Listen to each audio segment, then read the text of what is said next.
Good afternoon, my good people. Oh, I scared you? I'm sorry, I didn't mean to scare you. Can we just ask everyone to take their seats so that we can get started with our panel discussion? I just want to give everyone reminders of our social media handles and hashtags, as well as thank our C-SPAN family for joining us this afternoon. Facebook, we are Center for Black Literature. Facebook, Center for Black Literature, as well as National Black Writers Conference. On Twitter and Instagram, our handle is Center for, the number 4, Black Lit. Again, that's Center for Black Lit on both Twitter and Instagram. Our hashtags are NBWC, NBWC 2018, and Black Writers MEC. Thank you. So welcome back again. The theme of this year's conference is Gathering at the Waters, a Call for Healing. And we are delighted to present a panel who are eager to discuss the ways that literature and poetry have helped us face challenges as we open our hearts and minds to healing. So at this point in time, I'd like to welcome Mr. Yosef Soret, Desiree Cooper, Margot Jefferson, Andrea Ritchie, and Ty Allen.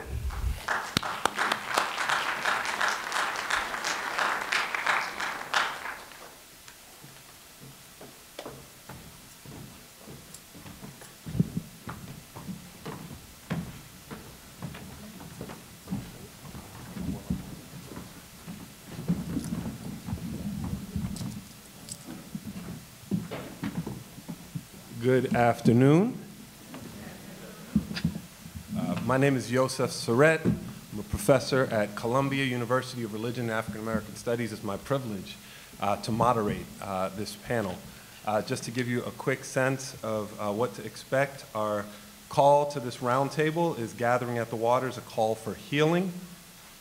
I will introduce our panelists in the order in which they will open up the conversation. They'll all each offer brief remarks. Thank you. Brief opening remarks to get the conversation going, after which point we'll have some follow-up Q&A amongst the panel, and then by 2:30 open it up. I know that they are each looking forward to engage all of you who are here in conversation, all right? So, Gathering at the Waters, a call for healing. The mandate from the National Black Writers Conference: literature and poetry have often served as a balm where we are faced with personal and societal challenges. Through creative storytelling and prose, writers have expressed ways of overcoming obstacles, explored ideas for harnessing emotional strength, and have meditated on the elements that pertain to the well-being of families and communities, individually and collectively. During this discussion, panelists will examine the ways in which literary narratives convey messages of healing, nurturing, and reflection with regard to understanding cultural and socio-political themes represented in literature during turbulent times. We're privileged to have 3 amazing panelists doing interesting work at the intersections of literature, the arts, and activism. And so I want to take a few moments just to introduce them to you. Beginning most to my immediate left, we have Andrea J. Ritchie, who is the author of the critically acclaimed book, Invisible No More: Police Violence Against Black Women and Women of Color, which was published by Beacon in 2017. Andrea Ritchie is a Black lesbian immigrant police misconduct attorney and a 2014 Senior Soros Justice Fellow with more than 2 decades of experience advocating against police violence and the criminalization of women and LGBTQ people of color. She is currently researcher in residence on race, gender, and sexuality and criminalization at the Barnard Center for Research on Women. I guess we're neighbors, although we have yet, this is our first time meeting today. And she's also co-author of Say Her Name: Resisting Police Brutality Against Black Women, and Queer Injustice: The Criminalization of LGBT People in the United States. She lives both here in Brooklyn as well as in Chicago. Following Andrea, we'll hear from Desiree Cooper, who is a 2015 Kresge Artist Fellow, a former attorney, Pulitzer Prize nominated journalist, and Detroit community activist. She recently published a collection of short stories titled Know the Mother, published by Wayne State in 2016. Her fiction and poetry have appeared in Callaloo, Detroit Noir, Best African American Fiction of 2010, and Title Basin Review, amongst a host of other online and print publications. Cooper was also a founding board member of Cave Canem, a national residency for emerging black poets, and she is a Kimbilio Fellow, thank you, a national residency for African American fiction writers. Following Desiree, we'll hear from Ty Allen, a poet, vocalist, producer, and designer. He's toured domestically and internationally and has been published in magazines like Bomb and African Voices. Ty's work has been covered by OK Players, Centric TV, Soul Tracks, and Color Lines.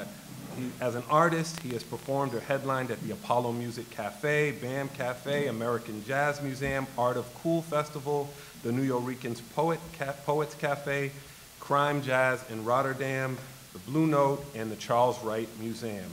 Most recently, Ty has released No Jewels, a book project supported by a soul soundtrack that deals with questions of trauma and emergence from pain, which helps to set our conversation today.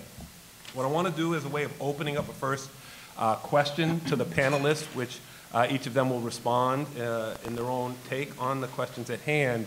When we think about black writing, think about the long history, we could say even from the slave narratives forward, of a sort of tension between art and politics, right? There's a sort of assumption that the work of black writers can be mapped onto a very specific political movement.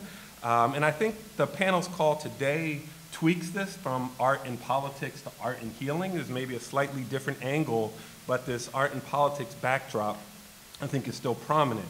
And so I think of three examples that, in many ways, over the history of black writing, that navigate this tension. First, I was thinking of the Negro club woman and activist Victoria Earl Matthews, who in the 1890s, right, just a year before, Plessy vs. Ferguson is addressing a crowd who gathered for the National Association of Negro Women convening in Boston, and she writes and delivers a speech on the value of race literature.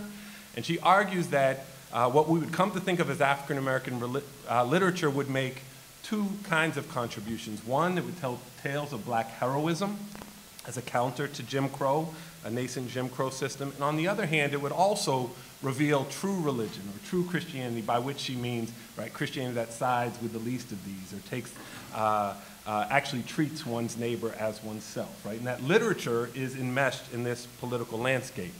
If we flash forward maybe 40 years after Victoria Earl Matthews to an essay by a young Richard Wright before Native Son, in his Blueprint for Negro Writing, which appears in Dorothy West Journal, New Challenge, Wright argues that black writers, Negro writers at the time, ought to take the place of a mantle once maybe occupied by black preachers, right? That writers ought to be able to provide new myths that would more adequately orient black people in the world, that would reflect the complexities of what it means to be black in the United States, and help reorient black folks along a liberation struggle.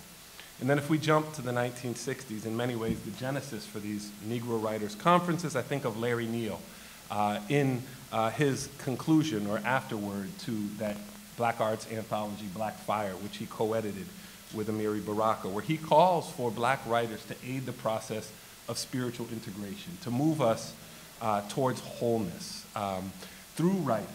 And so I would, as a way of opening the conversation, invite each of our panelists to think about how they locate themselves in relationship to this one take on a black literary tradition that's animated by a political vision or a journey towards wholeness, or how they wrestle with, more specifically, the theme of healing in their own work.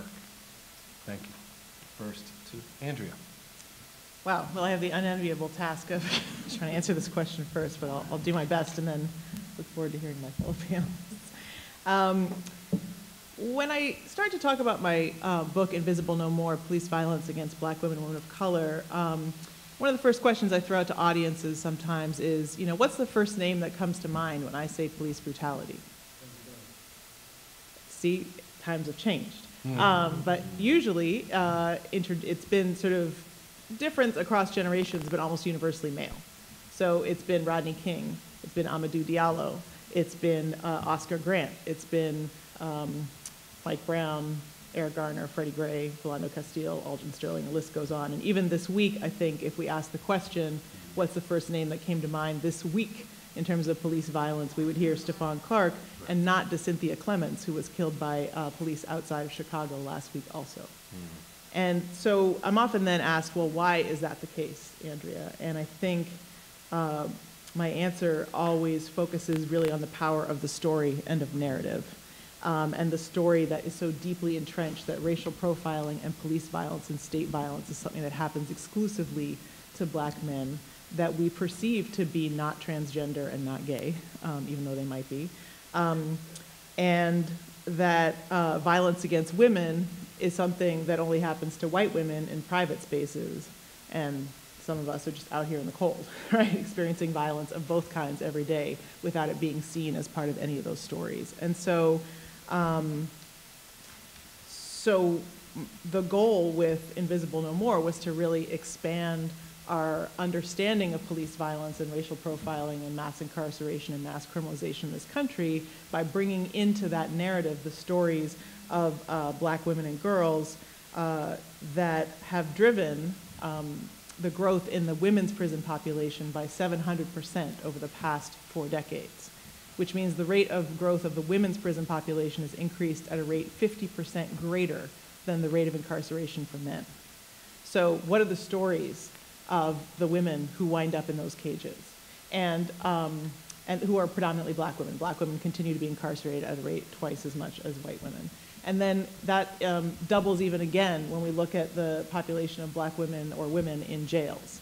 That has increased 14 times over the last 4 decades. So women might not be doing as much hard time in prison, but they're probably doing as much time. They're just cycling in and out of local jail cells 3 days, 10 days, 30 days, 90 days, 6 months, a year at Rikers instead of maybe going upstate. But there's even less programming, even less health care, even less support in those places, but that's not part of our story of mass incarceration. If we look at the 13th and we read the new Jim Crow, the story is one that doesn't include the stories of those women. And so that the goal of Invisible No More was to tell more stories, right? To fold more stories into the mix, not to just add them, but to see how that actually changed the gumbo, right? How does that actually change how we understand things? So would it make visible black women's experiences of driving while black beyond the notable exception of Sandra Bland? Would we see, for instance, you know, a woman named Ayala Aramis who was the first black attorney general elected in Florida who was pulled over for driving while black? Would we see the stories of the women of Ferguson who the year before Mike Brown was killed, the population that had the most traffic stops in Ferguson was black women of any other population? Would we see the stories that just came out of St. Louis as part of a study that showed that the only group of people in which the majority of people are killed when they're unarmed is black women? So the police officers are more likely to perceive black women, to falsely perceive black women as a threat than any other group, as a fatal threat than any other group. So what do those stories tell us? And I think it really helps us to better understand this narrative of what it means to be black in America and what it means to be particularly a black woman in America. And it helps us better understand the narrative of white supremacy in America. And part of the power of the story of police violence as only the shooting of unarmed black people, for instance, renders invisible the stories of police violence, for instance, that were experienced by 13 black women and girls who were raped and sexually assaulted by Oklahoma City police officer Daniel Holtzclaw. Or the experiences of 2 in 5 young women in New York City who experienced sexual harassment by police officers. Some of those women live in this neighborhood. I live 2 blocks over on a street with 3 schools. And I watch police officers every single day sexually harass young women going back and forth to school, just trying to get an education from the subway to the school. That's not, those stories need to be told because they're part of the experience of being black in America, but they're not the ones that we tell often.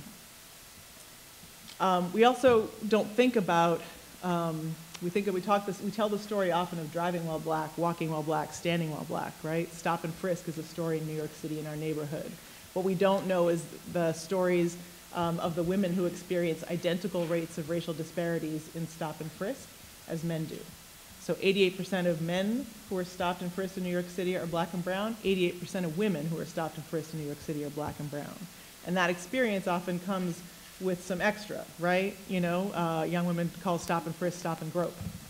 And so those stories, again, sort of give us a better sense of what standing, walking, driving while black looks like. But then we also need to expand our lens even further to hear the stories of giving birth while black, of the reality that black women who go to prenatal care or go to deliver their children are up to 10 times more likely to be tested for drugs, even though black women use drugs at equal rates or even lesser rates than white women.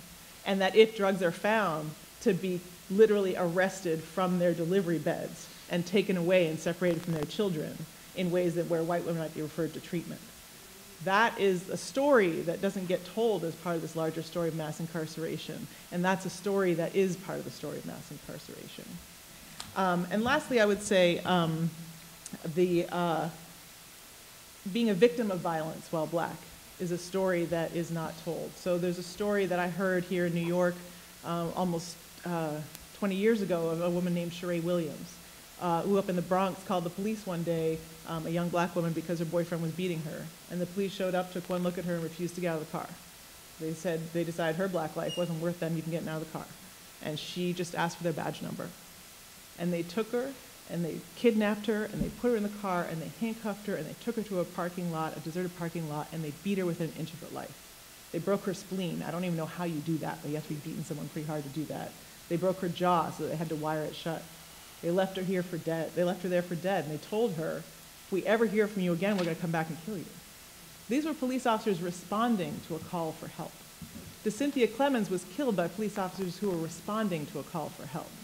That's an experience of police violence in this country and of violence against women in this country that doesn't get told in either of those narratives, nor do they get told, for instance, in the conversation around gun violence either, right?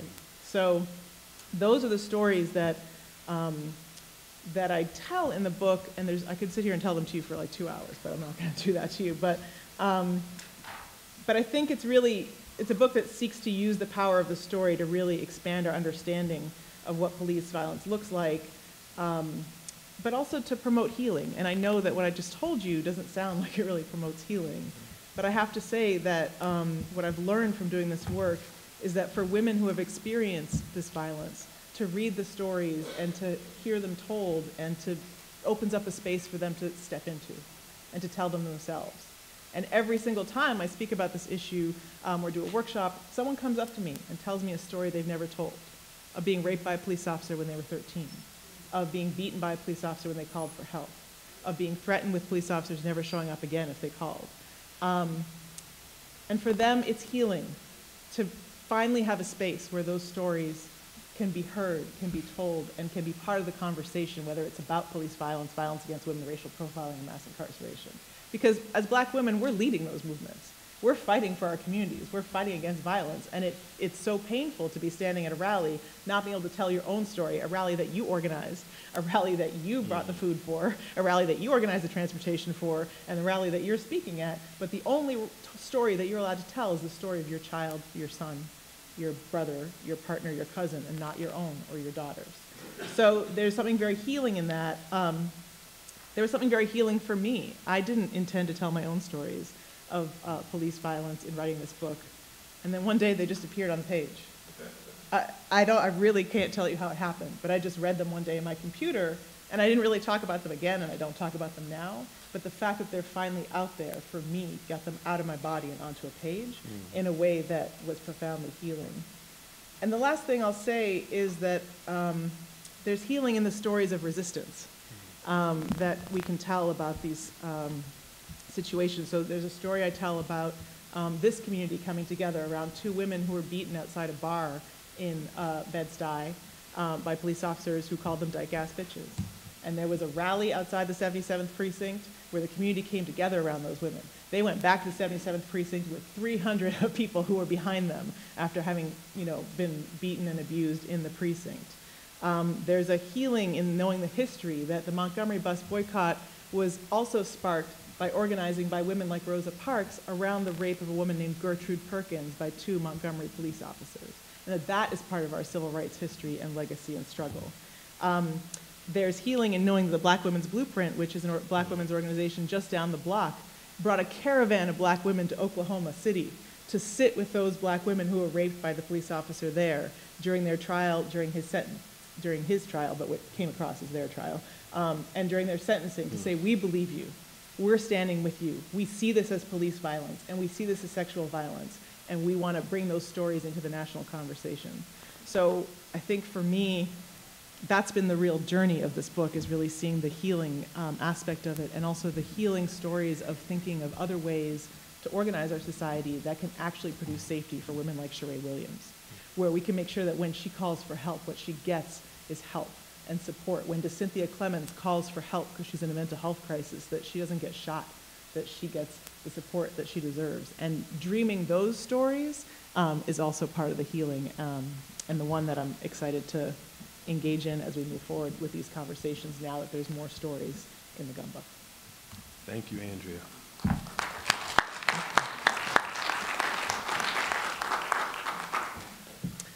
Andrea said she didn't know where she was going to start, but I think she found a perfectly wonderful place to do. She pretty much nailed it. Pushes in front, but you did a great job. Thank you for that. Thank you for that, and for your work. Very important work. So I think maybe where I'd like to go, sort of working off of the landscape that Andrea has laid for us, is so what role does fiction and poetry have to adding to stories, and why do we have to make them up when there's so many real ones for us to pick up and talk about? When you mentioned women in prison and how women, you mentioned women in prison, but how women who organize things around mass incarceration can only talk about one thing, and that's the mass incarceration of their mates for the most part, or their sons. How many of you guys have read An American Marriage yet? That is Tayari Jones's book. It's a National Book Award winner. Is that what it won? Yeah. It's a huge book. And it's so crazy that it's called An American Marriage, not an African American marriage. And it is about an African American couple who, they'd been married a year and a half. Not the easiest year and a half as it is for many people. It takes a little while for the marriage to smooth out and get in its groove. And they are relaxing in a hotel. The door bangs open. People come in and arrest her husband for rape. And he's innocent. He's been with her the whole time. But a woman identifies him, and he ends up spending 5 years in prison before he's out. And that's the beginning of the story. From there, and the story is told from many different points of view, these two people navigate an American marriage. And it's an American, this is the American landscape.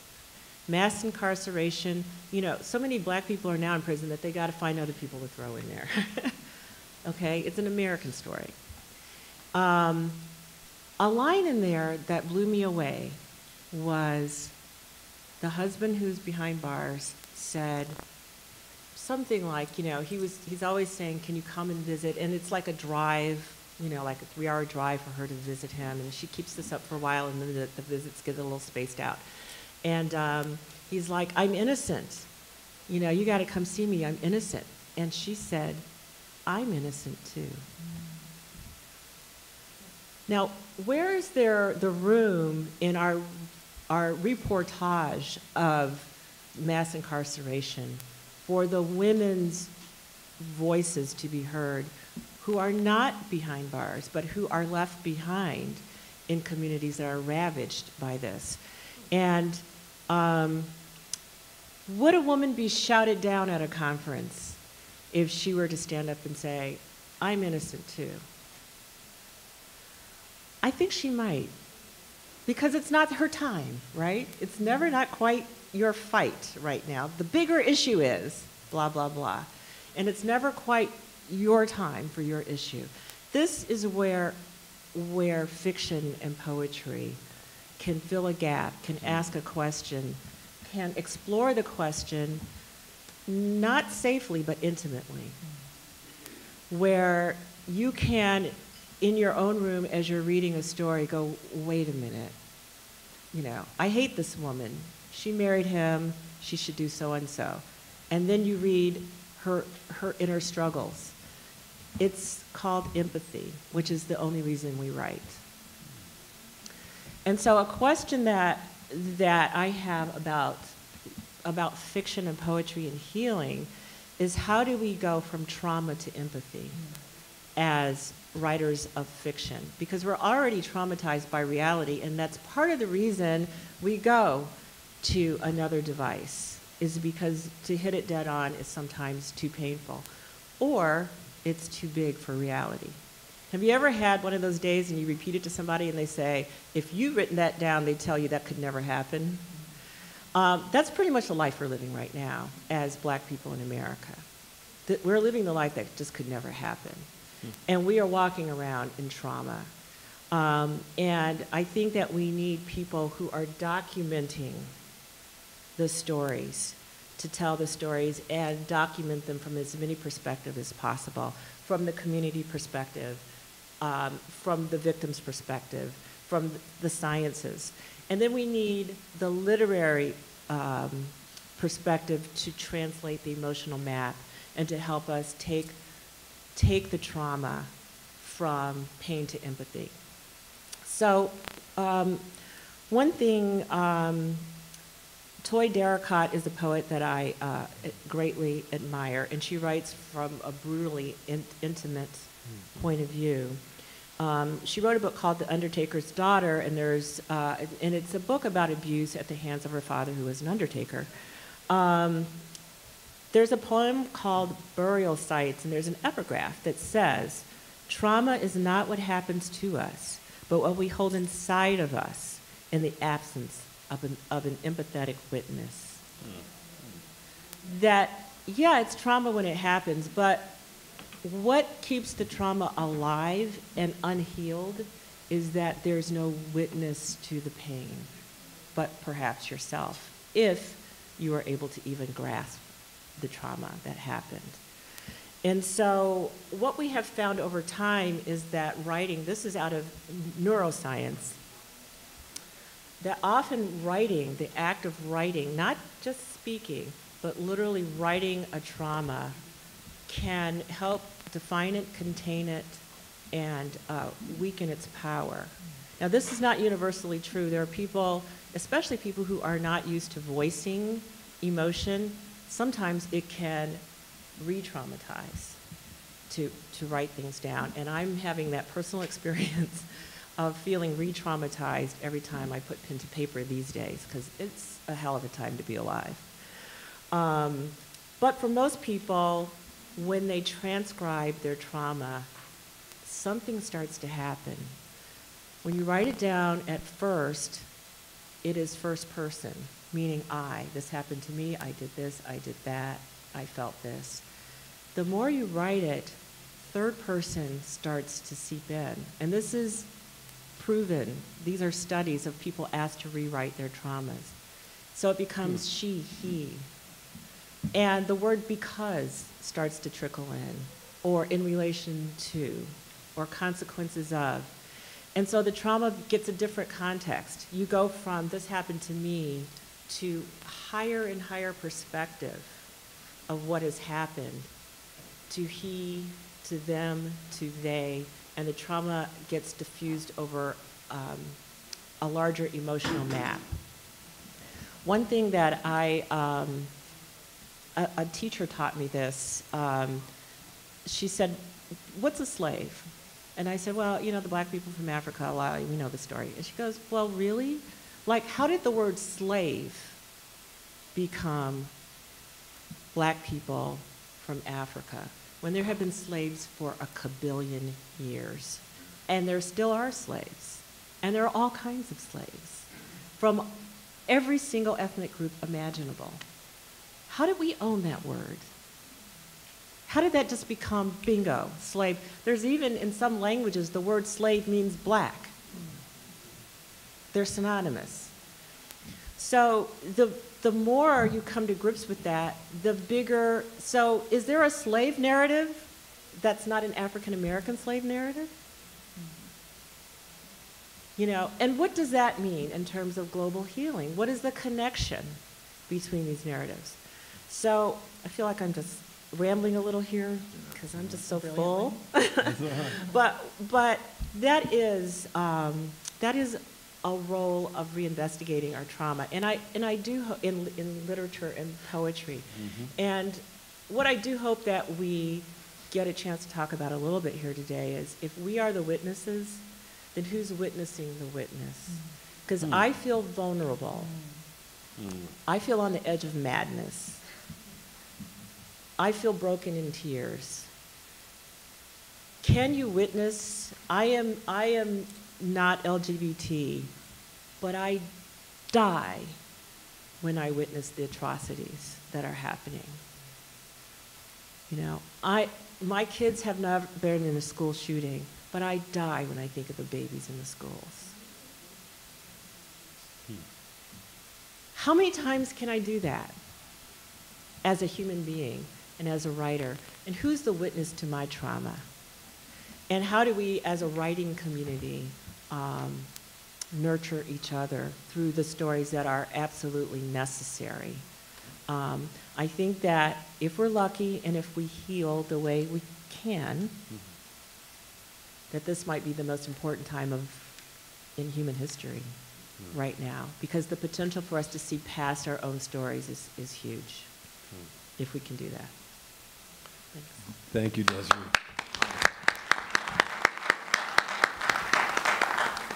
So the funny thing when you set up panels, you end up having these random moments that end up working perfectly. So I always think that when you're making art, whether you're in a studio session or a writer's group or in a room by yourself, it's a Sabbath moment. You're walking into a space and you're trying to figure out how to get yourself across. Take any gangster rapper you know, they always talk about the studio being a place of escape. Escape is usually attached to some type of Sabbath. So making art of any sort makes you feel like you're doing something for a larger group. It's emotional. Whether you want it to be or not, it's going to be an emotion. It could be anger, could be love, could be sympathy, but it's going to be an emotional aspect to it.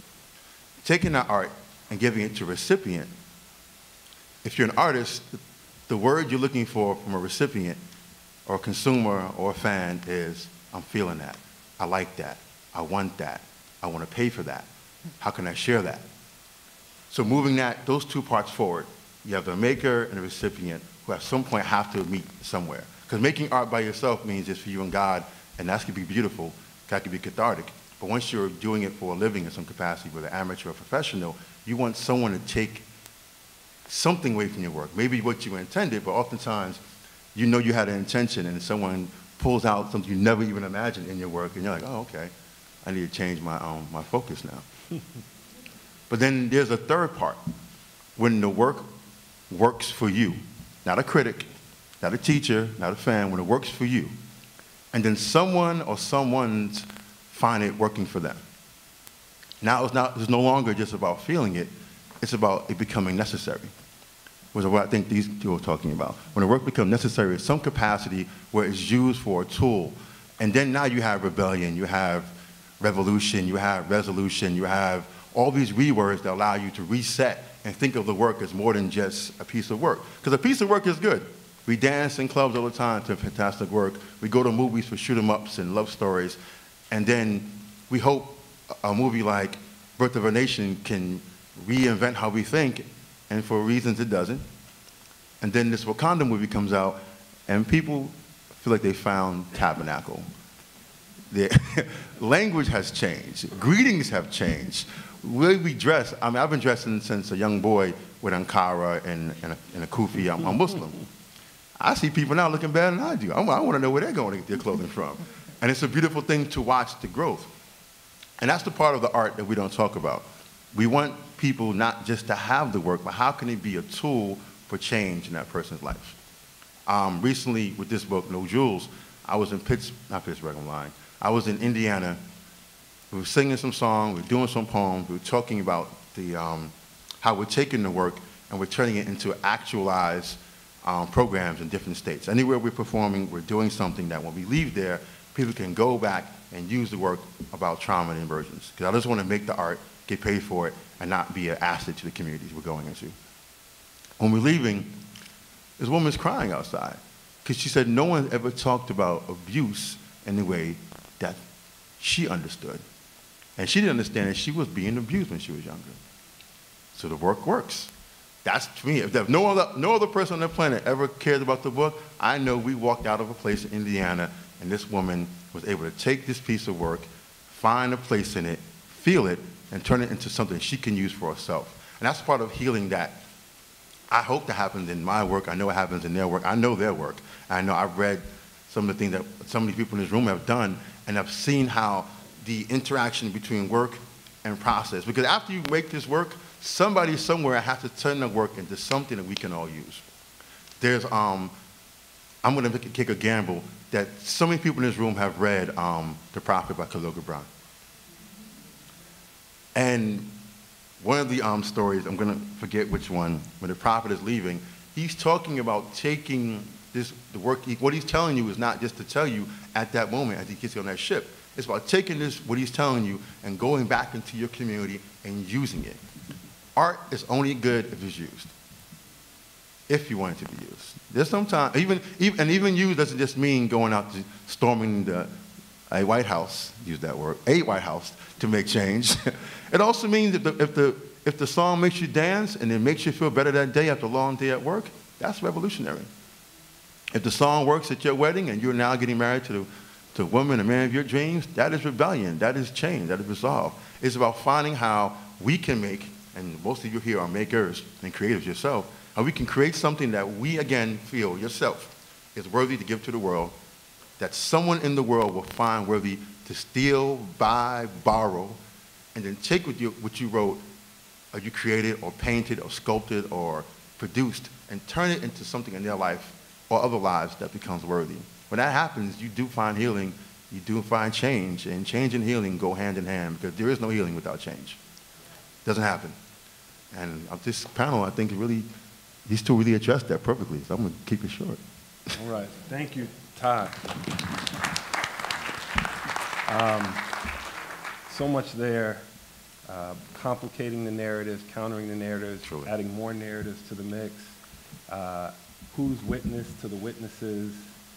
I guess I want to pick up on hopefully something that I think was apparent in each of the conversations, but then in each of the presentations, but invites panelists to think across the responses and maybe do it in a way that doesn't quite make sense, which is to, so Ty mentioned or alluded to, I guess, something that came up at the end of the previous panel, which is the enthusiasm over Wakanda, right? Which is to say a desire to escape, right? Which seems to me like we're all part of a long history where we want to see more representation of black and brown folk, right? So the questions of Andrew's presentation of narratives that put women at the center, that put LGBTQ folk at the center, we're familiar with that story, but it seems like the enthusiasm for Wakanda was about more than something than representation, right? That in fact says something, the joy about the movie seemed to me to say something about how dark or how despairing the present moment is.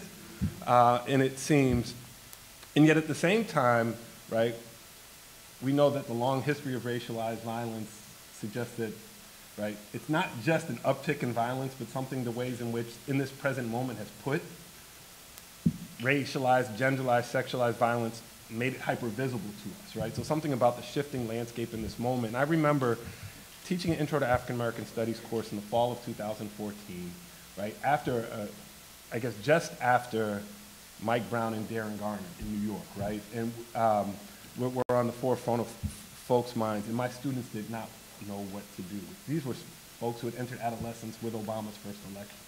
Right? None of us can claim that's right. That's a radical shift, especially for that generation. But I want to ask for you all, who I think it's fair to say we were maybe a little older than my students with Obama's election. Not me. Not you. Okay, except for Ty. How, like, the last 4 years have been something else. The last 5 years have been something else. So I wonder, though, in light of that longer history of the work you all have been doing, how this particular moment has shifted what you do in the genres in which you do, right? Right? The insistence that art and that fiction and poetry still matter, right? As much as, right, telling the historical stories, right? Or Ty, you look like you're ready to jump in. Because, all right, when the election happened, I'll start there, right? People were running around as if the devil showed up on his doorstep. And I was confused. I didn't know he left. Mm-hmm. I was like, why would I now become radicalized? I've been radicalized since I walked on this planet. I'm a black male who's Caribbean and Muslim. That makes you a bit of a target. So I kind of scoffed at people. I could be a bit rude, so I scoffed at people. But then I started to think about it. Let me ask my children if, how do you feel? So I called my youngest, and she asked me if I was lost my mind. She said, what's changed? So I called my oldest, and he almost hung up on me. Like, what? We've been doing this since we started. Mm. So I think what may have happened, we got a bit confused. We thought we were accepted. And sometimes it's almost like we had a bit of a racial Stockholm syndrome. It felt like, okay, we're here, we've arrived. We haven't arrived. I mean, even when he was president, he wasn't our president. We fooled ourselves into believing that man was our president. He may look like us, he may talk like us, he played basketball like us, but he still was working for a corporation that universally has never been about us. It accepts us at points, but it never has been for us.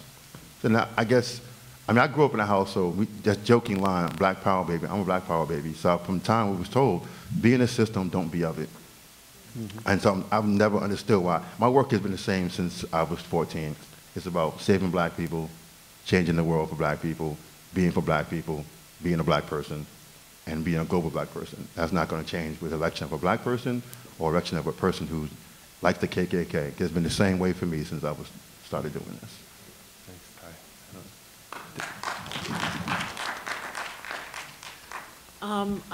I think I might have to echo that, Ty. I'm not sure my work has changed at all. I have been very concerned with gender,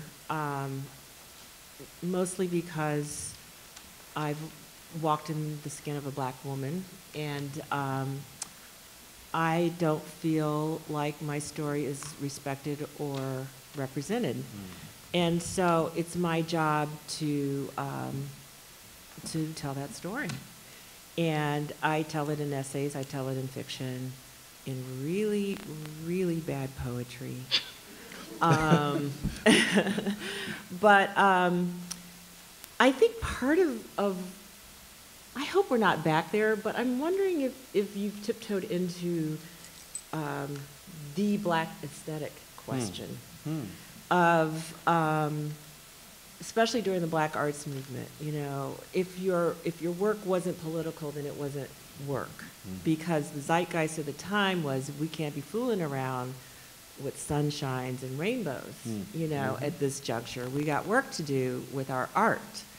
And I hope that we don't go there this time. I feel like that was part intra-racial class war and interracial gender war. That women were going to talk about things that weren't important. And we don't need to talk about babies right now. We don't need to talk about love right now. And we don't need to talk about who's the boss at home right now. We got work to do. And it's back to the danger of a single story, and we just can't do that right now. We cannot afford to shut down. I mean, actually, it is an epic moment where people are going, wow, I didn't know that. Wow, I didn't know that. And there's so many more people who are open to perspective in general, as long as it is either liberal or conservative. Like, that is the bright line. But within those milieus, people want to hear range. And so I don't want to hear much conservative range, but that's my shortcoming. But the poet and novelist Shirley Ann Williams wrote in Surviving the Blight, this is in 1988, I pulled this quote just thinking about this talk today. She said, and when we, to use Alice Walker's lovely phrase, go in search of our mother's gardens, it's not really to learn who trampled on them, or how, or even why. We usually know that already. Rather, it's to learn what our mothers planted there, and what they thought as they sowed, and how they survived the blighting of so many fruits. So I think that in this time where I'm crying for my people, and I'm crying for democracy as I foolishly thought it existed, and I'm crying for planet Earth, I think I can write about daisies. And I think I can write about grocery shopping. And I think I can write about the sacrifices of my soul that I gave in order to be a mother. And I think that all of these stories need to be there for the mass healing to happen. Because once again, we're just trying to get back to humanity. That's all we're trying to do. And if we redline out certain aspects of it, then we're not going to be able to get there. And I just don't want to go back, assuming that we've come forward, which is a big assumption, Ty, as you pointed out.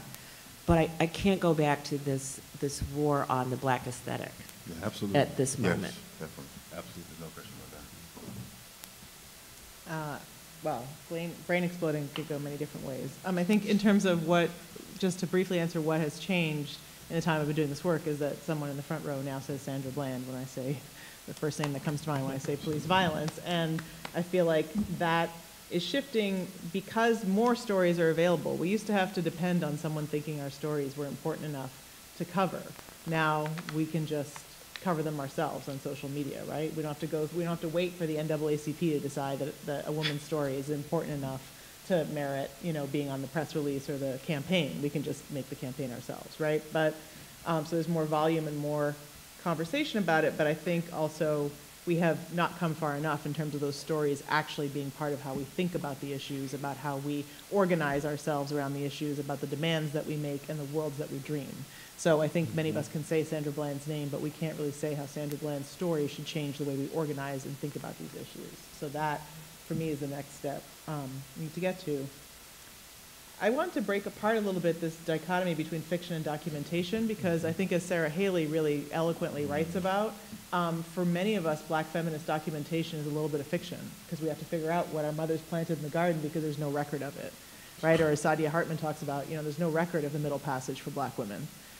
So we have to imagine what happened. And I think for many of the women I write about, all there is 20 seconds of dash cam video or, a newspaper story. And I have to, in some ways, fictionalize what might she have been thinking when the police came crashing through her door?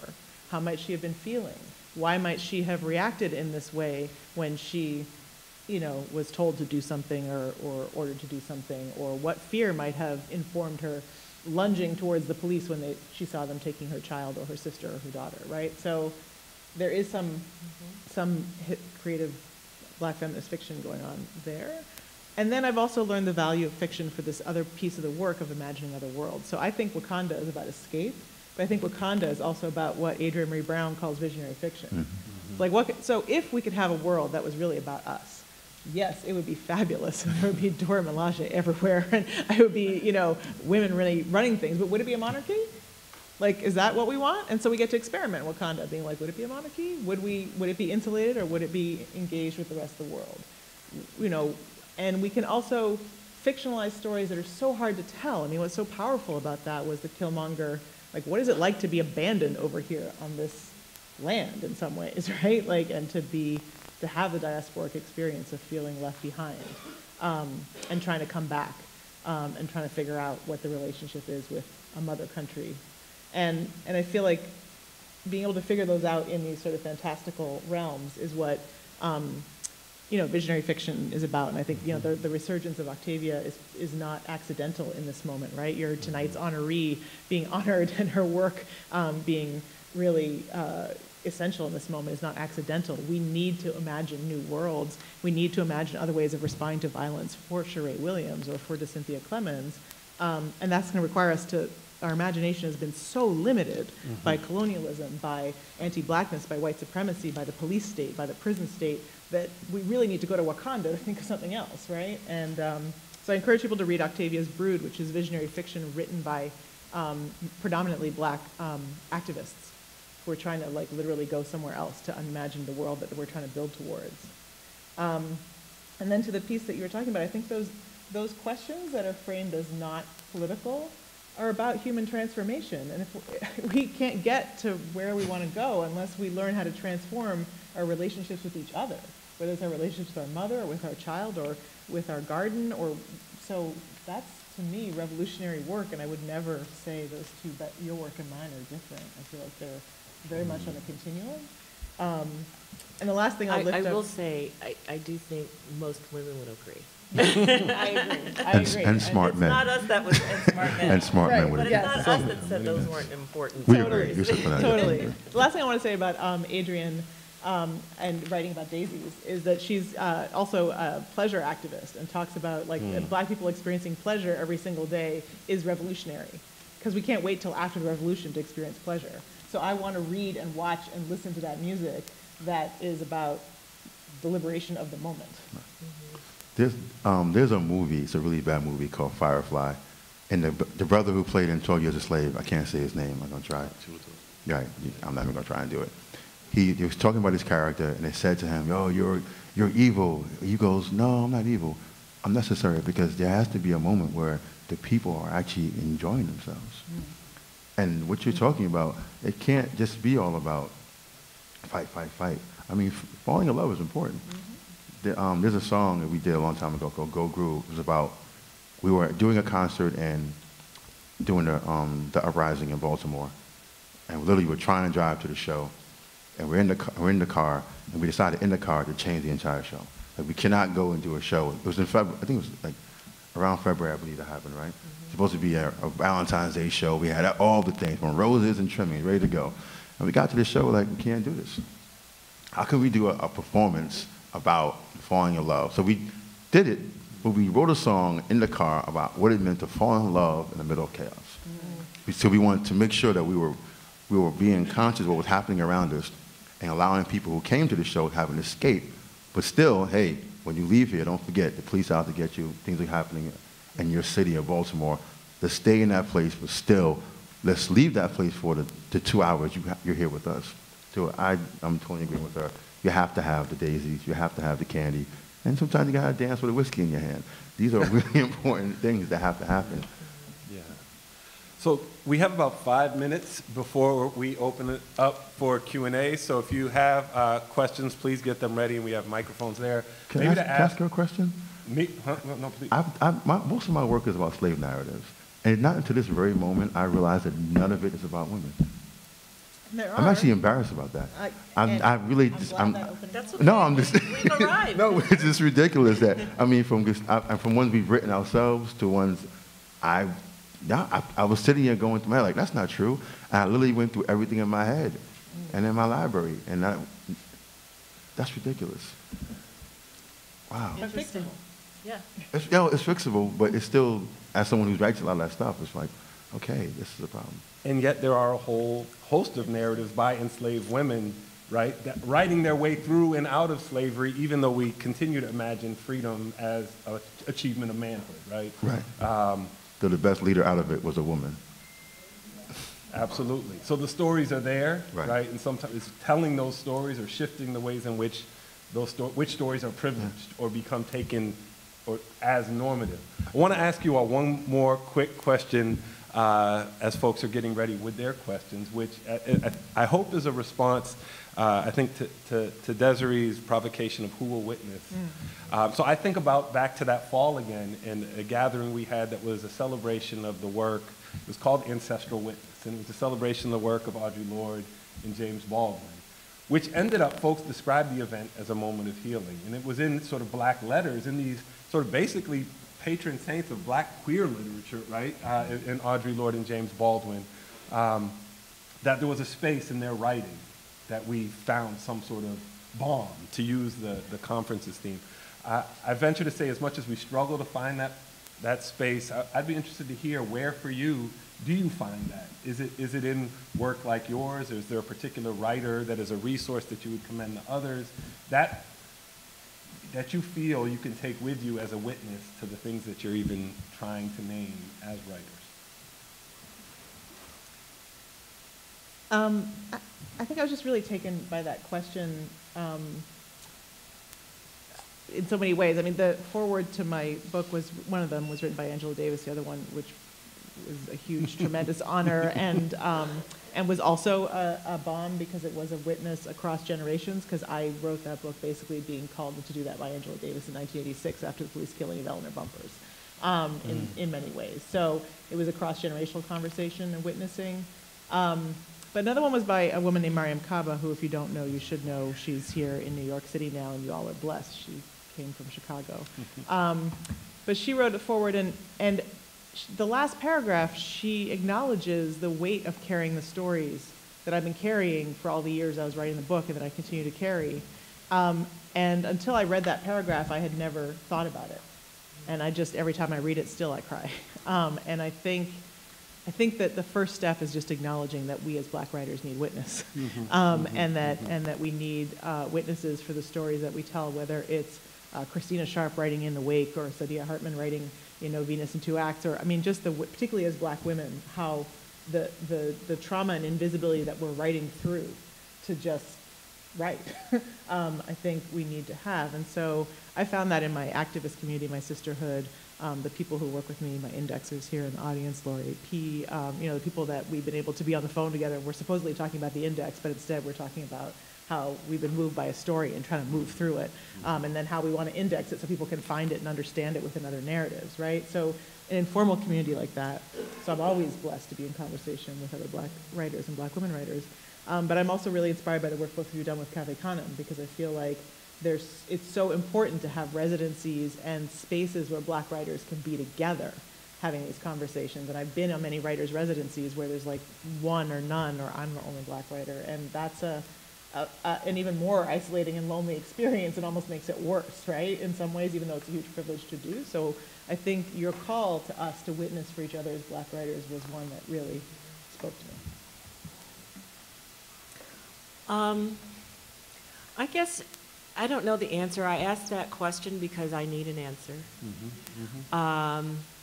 I feel very ravaged and broken and lost, and I am taking care of my senior parents, one who has Alzheimer's and one who has dementia, and I'm sort of in this anger mode of America's public policy toward bringing human beings into the world and escorting them out is to get a girl to do it, preferably free. That is our public policy.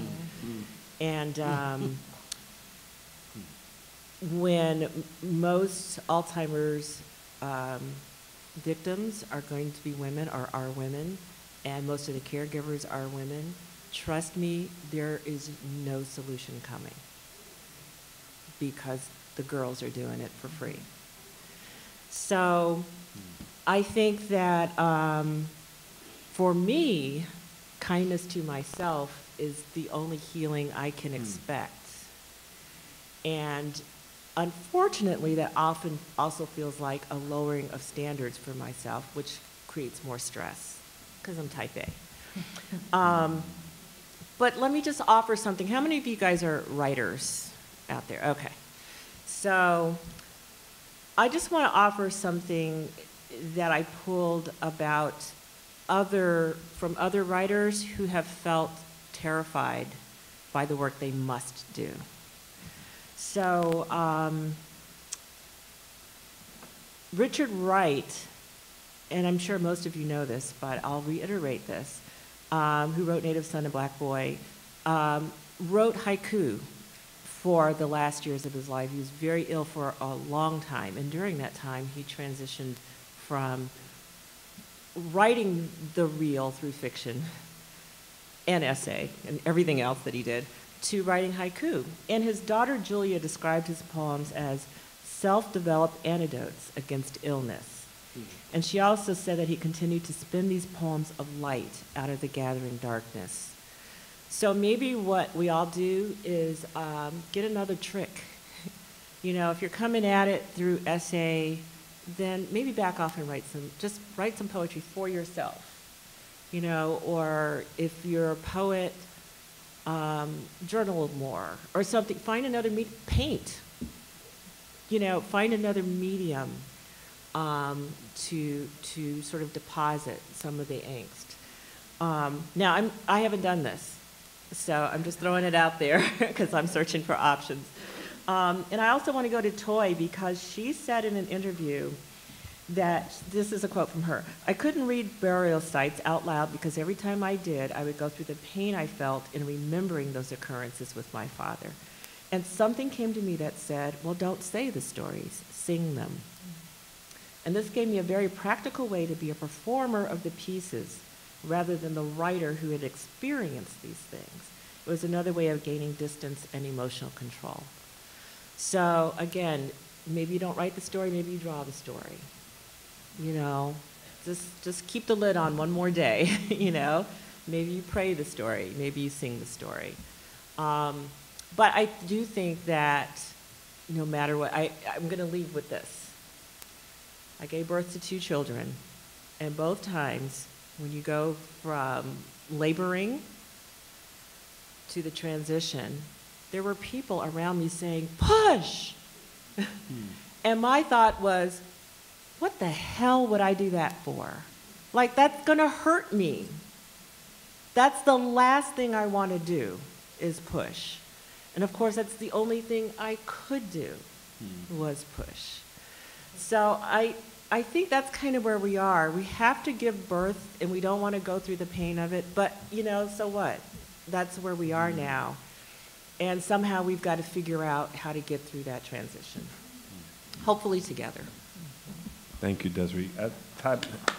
As you all are clapping and Ty is responding, I want to invite those of you who have questions to go ahead and make your way to the microphone. So, I'm such a different person. I've tried to reconcile the fact, was 2 things. One, I'm a black guy, if you didn't know this, right? So there are support systems for black men before there are support systems for black women. Just to be honest about that. We know that it's not a blind spot in the community. So No Jewels, the book No Jewels is about trauma. I wrote it kind of like a bizarre version of Pablo Neruda's 20 songs and one of, 20 songs and one of, 20 poems of love and one of, song of, you know the book. So it's 18 poems of woe and 3 of love. Now in writing the book, I could write the book because I was able decades ago to conquer and deal with and process my abuse. While interviewing other men for the book, there's a lot of people who need therapy, and that's not a joke. A lot of people who need a hug, who need a drink, and all combination of those 3 things. And so I began to realize that, yes, as a writer, I have support. I have some of my mentees. I have brothers who I can write with. I can call and just talk about things with. Most people don't. So then you lean on other things. You lean on alcohol, you lean on drugs, you lean on promiscuity, you lean on lying. I mean, it's the list of things you can lean on. So if you witnessing, for me, has been, I adopted the tools my parents taught me to fight white oppression to deal with the personal oppressions I had. And it worked. That I was able to come out of my own trauma by using the things my parents told me were for global universal change. It can also build yourself. So one thing is recognizing there is a problem, which is a big problem for everyone, to know that, most people I should say, to know that there's something wrong already happening around you. The second one is to sit down and figure out not how it's going to end, because problems don't actually end until you're dead. What do they say with if you're an addict, that you don't beat your addiction, you treat every day as a win. I'm not saying it properly, but I think there's something in that regard. So I treated my deal and my abuse every day as a win. So okay, I know where I am, I know what I'm not trying to do a cycle again for someone else. So here's where I am. So every day I approach that. Now with other people, it's about inviting people into your circle who actually give a damn about you and your circle and about your plans. Doesn't mean that they're always going to believe you're right. Doesn't believe that they're going to always pat you in the back. It believes that they see a bigger picture, that even when you're angry, the loyalty and the love for your progression and the progression of your ideas exists. There's a big difference between agreeing with you. I'm going to repeat that. You do not want people in your circle who think you're right and love you unconditionally. Want people who love you, will fight with you, or loyal to you in your progression and the progression of your ideas. It's a very, very clear distinction there. I want you to understand that. It will be a difference between you getting the work out, and the work doesn't just mean art, but mean you as a person, or a difference between you making art and being fooled that everything is okay. I think listening to them talk, they're talking about finding us, I don't want to say support group, finding family that believes in you and what your big ideas are. Because you didn't come to a writers' conference just to say you're a fan. Do it again. Raise your hand. How many people here are writers? Or some sort? How many think you're good? Most of you are not good. Because most of us, no, I'm kidding. But the idea of being good is not actually about being good. Because the real question is, how many of you actually read? Thank you. Because that's the only real question I have. Because in the end, craft and good and emotions have to meet. I had to learn that too, because someone in here, two people in here always joke that I'm an elitist when it comes to writing. I had to sit back, and actually they're bookmarked right now too. I had to sit back and think about that the emotion aspect is as important. Because part of my process was kicking emotion out my head. And I was like, well, I can't do that and write this book for other people.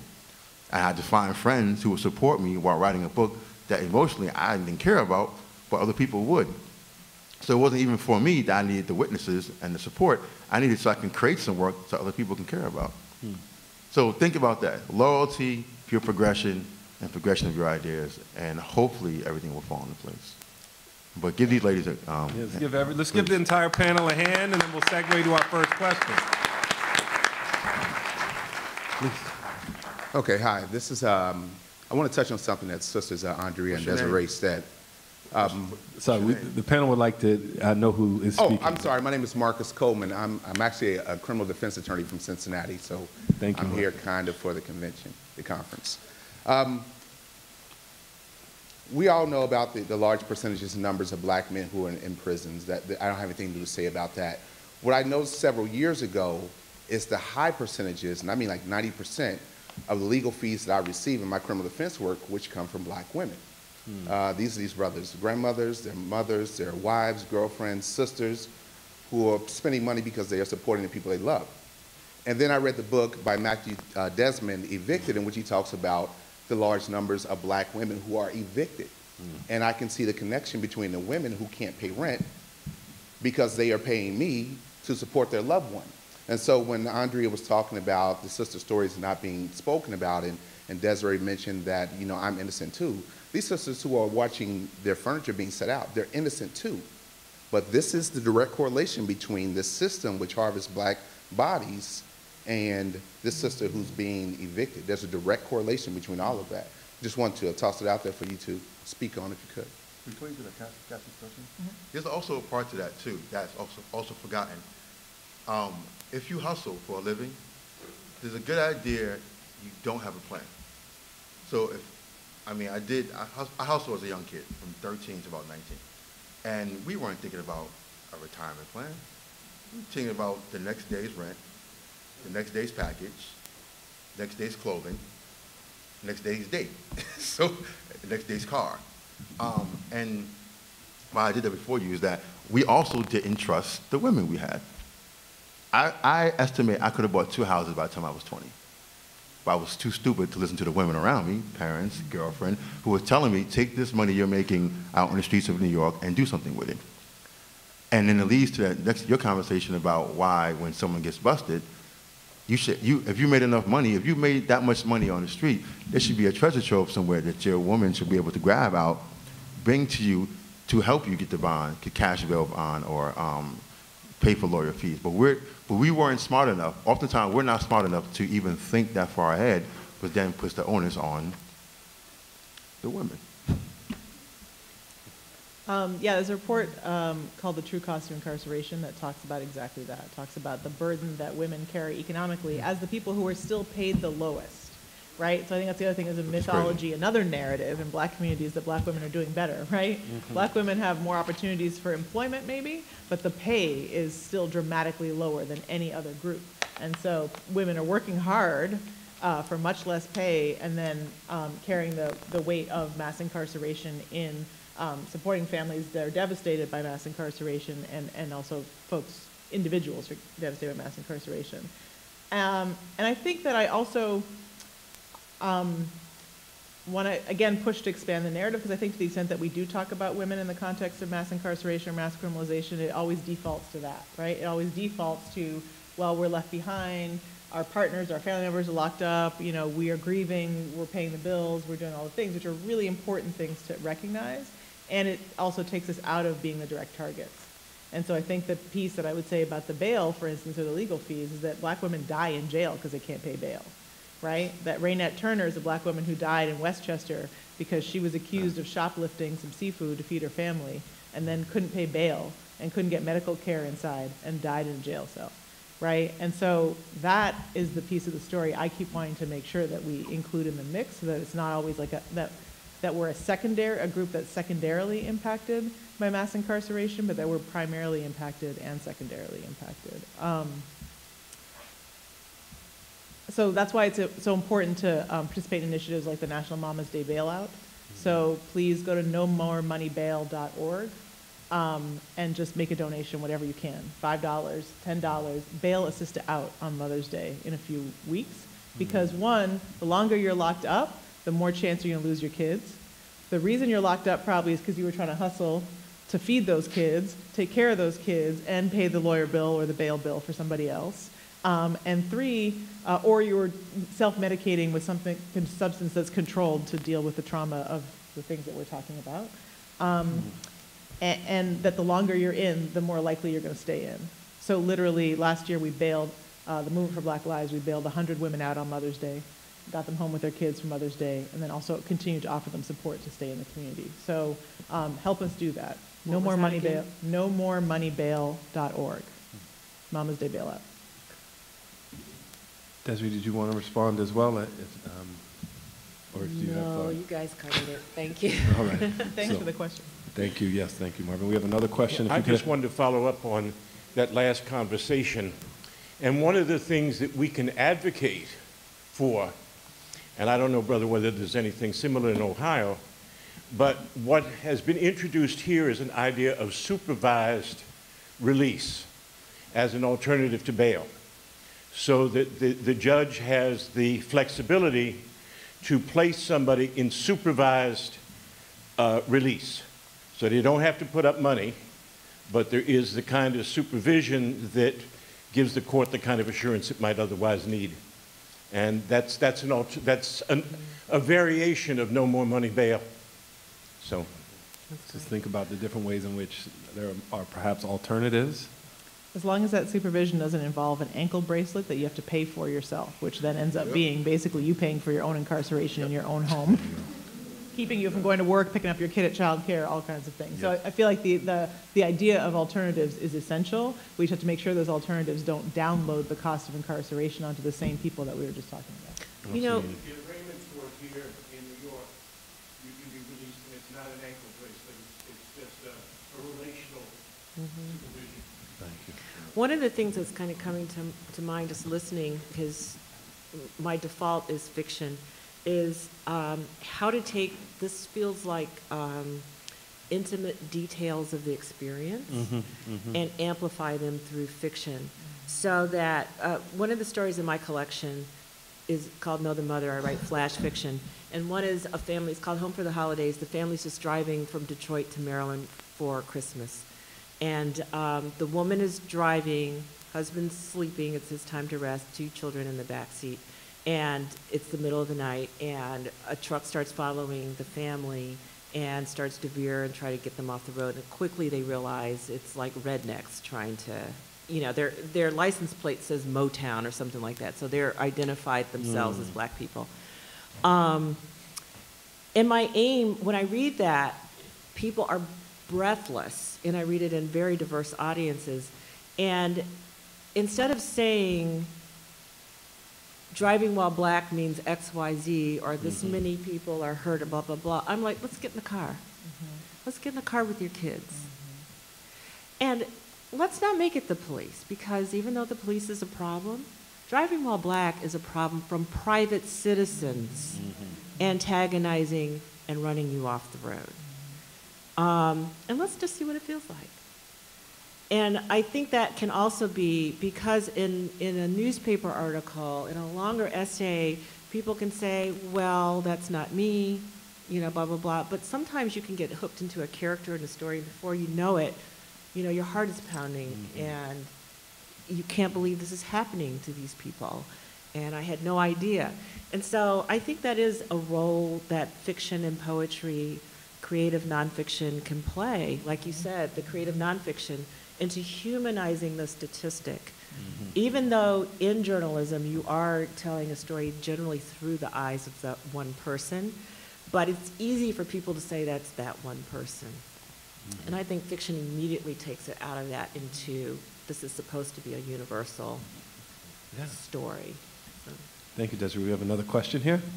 Hi, my name is Toni Blackman, and my question, I work with a lot of artists, developing artists, emerging artists, but I also consult with artists around performance and reading and sharing of their work, speaking about their work. And I've been working with a lot of performers who don't necessarily tell their personal story.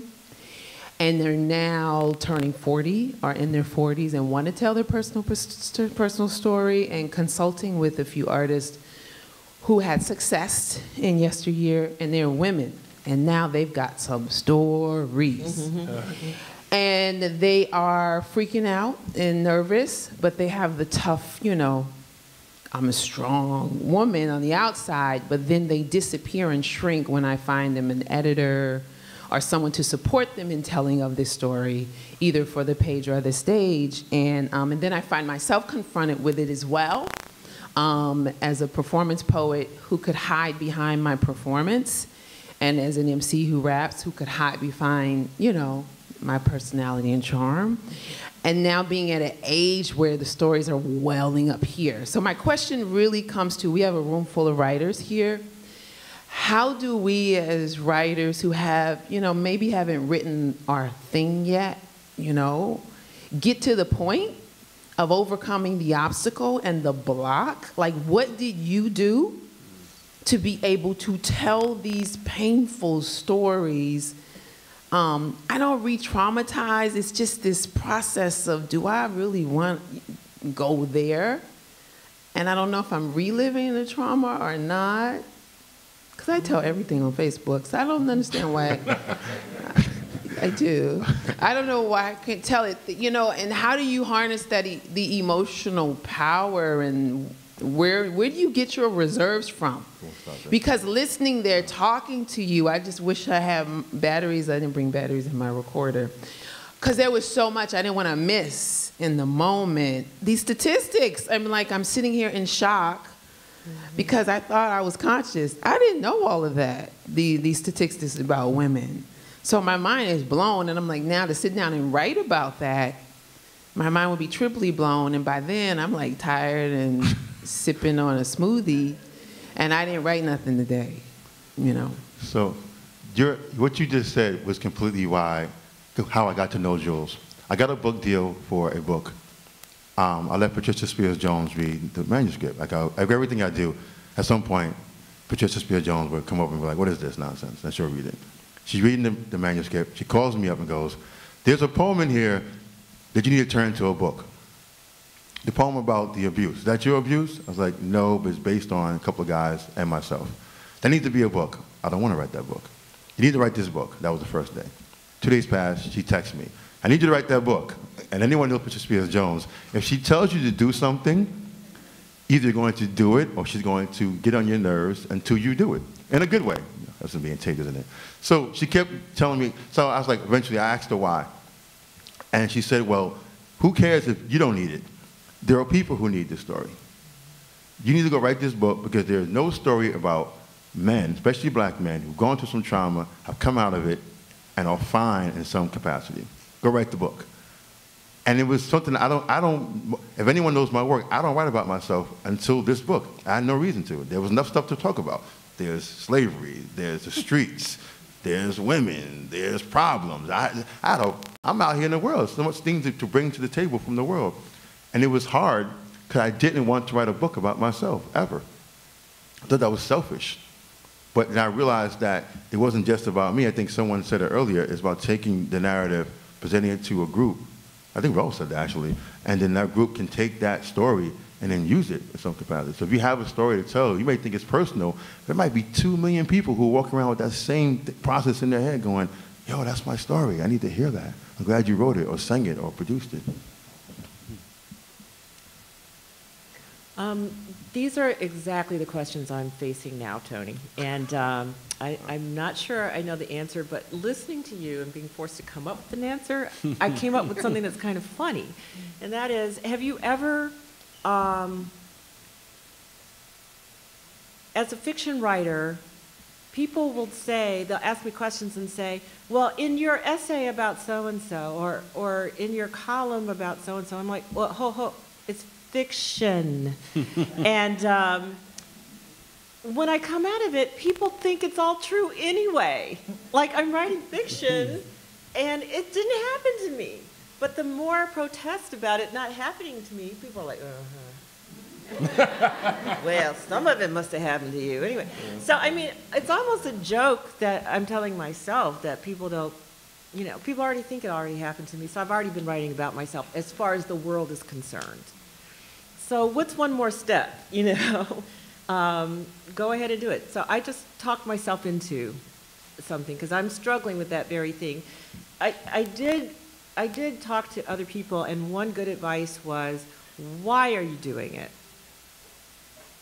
Because if it's a revenge tale, like somebody abused me and then they got hit by a train and hardy, har, har, lived happily ever after, well, if that's your motivation, then that might be why you're being blocked, because you realize that that's only going to start a more revenge cycle happening.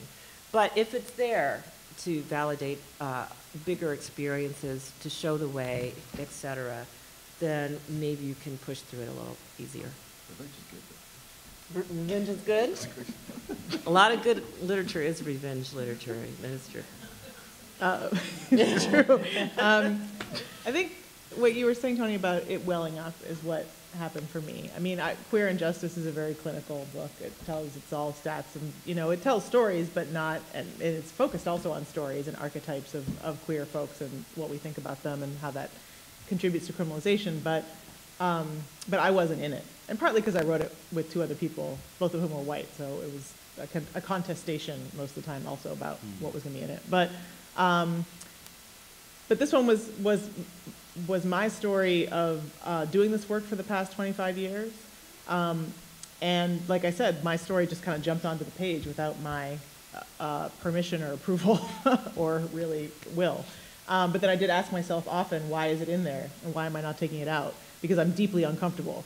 Just even the fact that y'all know it's in there is making me anxious. Every time I'm out there thinking people are reading this book, people are like, oh, I read your book. I'm like, that's great. Oh, now you read that part. People in my family have read that I've never talked to, and I still am not talking about it, right? So I think people often, when they interview me, that's the lead question, right? You started this book with your stories. Tell me about them. It's like, no, actually, what I'm going to tell you about is something I've developed very adept answers at getting around that question and moving past it.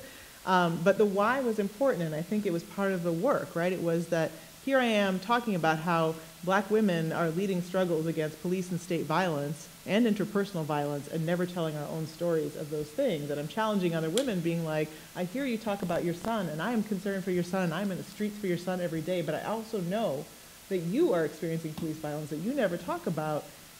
Why is that, and how can I support you in doing that? And I kind of had to turn the question on myself. Be like, why are you not? Like, you challenging all these other sisters, you have more privilege in so many ways, why aren't you doing it, right? And I think it's also, I think, requires you going through your own process of healing, too. I think it's very difficult to go to being vulnerable in that way unless it is part of your healing or you're going through a process of healing where it jumping out feels important.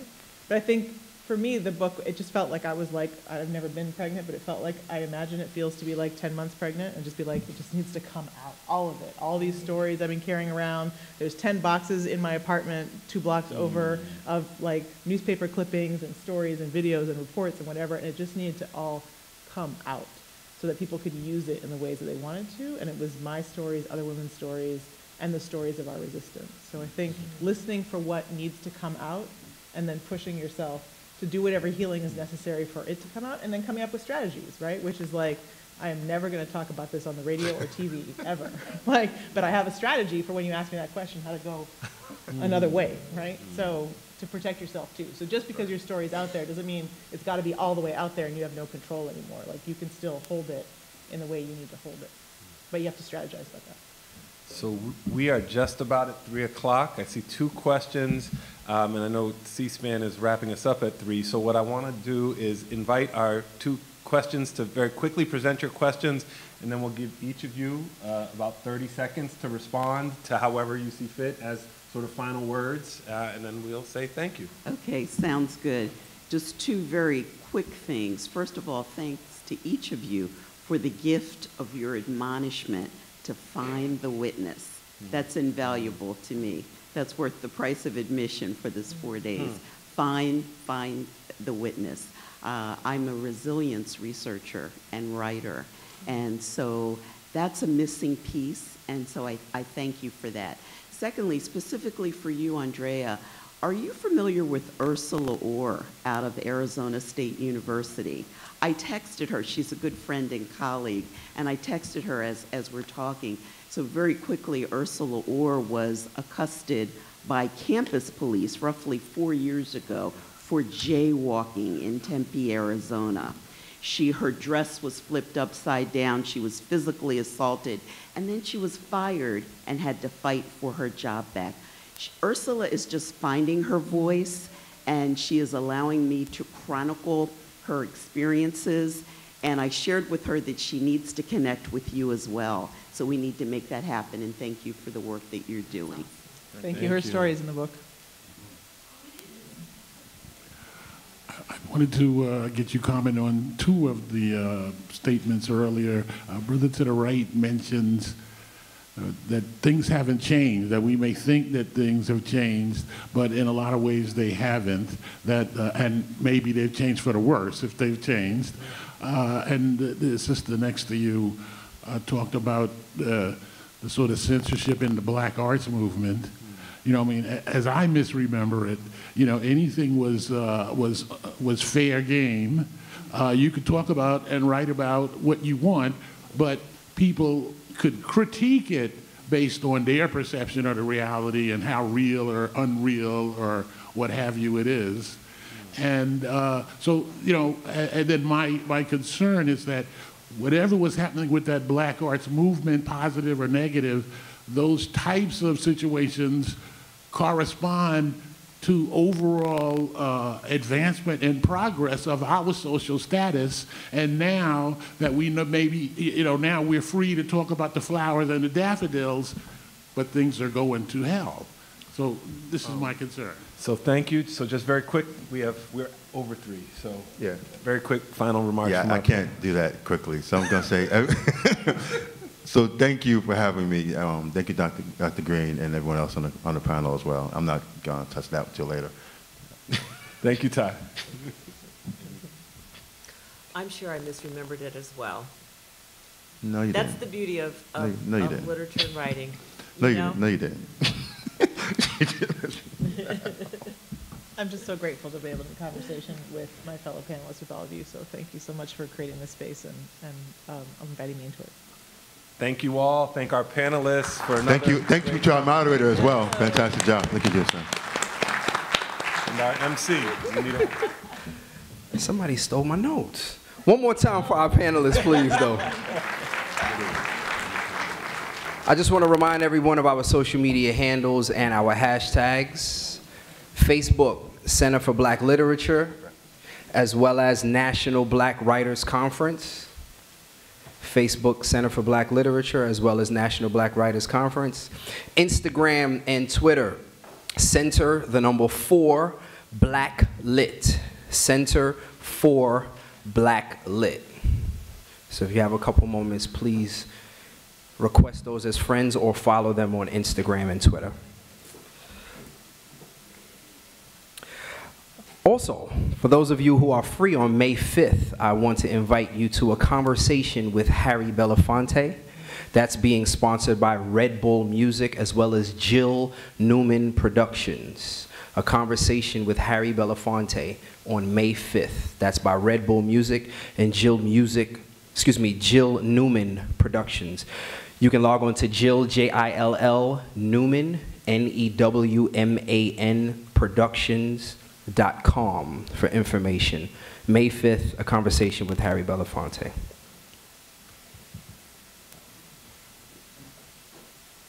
Cool. Alrighty then. Can we locate Mr. Pardlow? Is Mr. Okay, awesome. Yeah, we'll just transition into our next piece. All right, we're good? Yes. Oh, I'm sorry. I'm sorry. My apologies. You can stretch. Please don't go too far. We want to get some photos. So everyone in the audience, let's just relax for a second as we transition into our next segment.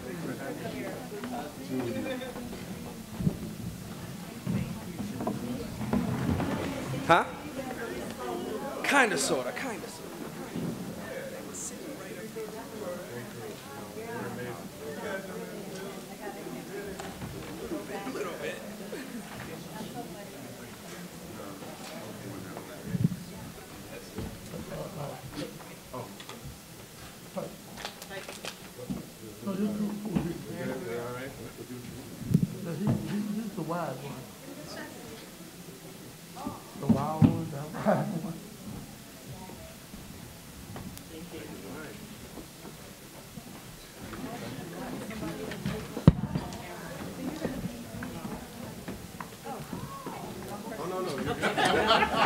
We should get off. That's right. Right? Away from the mic. Right. They're all here. We have to. Okay, so yeah, those are the only two we waiting. Rosamund and Pardlow were the only two we didn't have.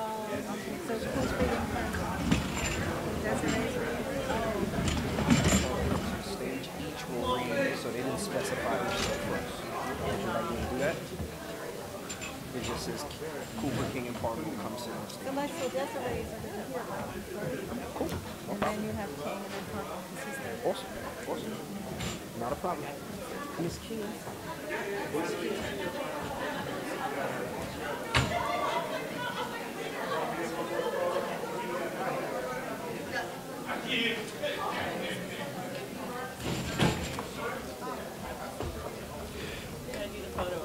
Okay. We're just going to reshoot our panelists for a second. Excuse me?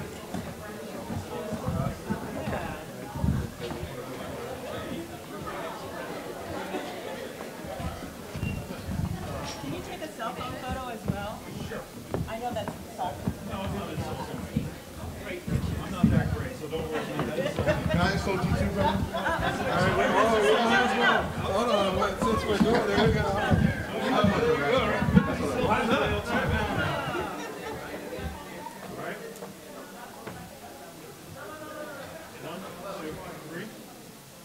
Beautiful. Get the shoes, brother. All right, shoot, brother. You gotta get those shoes. Excuse me.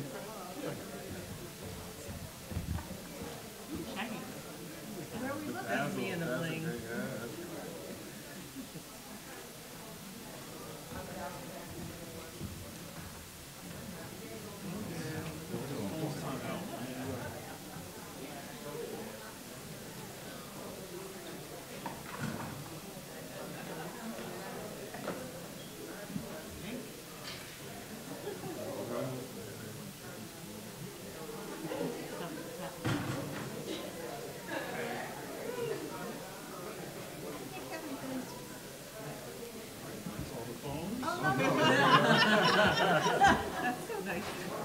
Ready?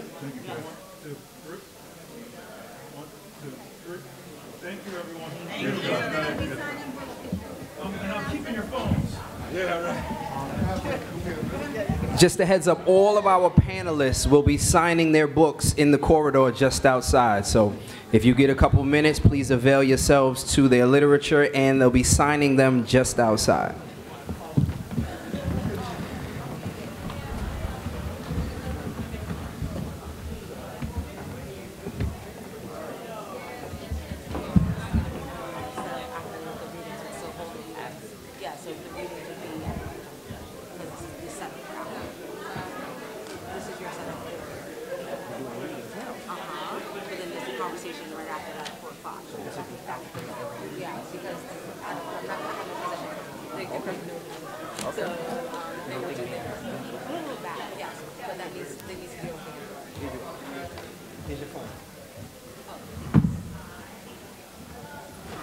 Can we have everyone take their seats, please?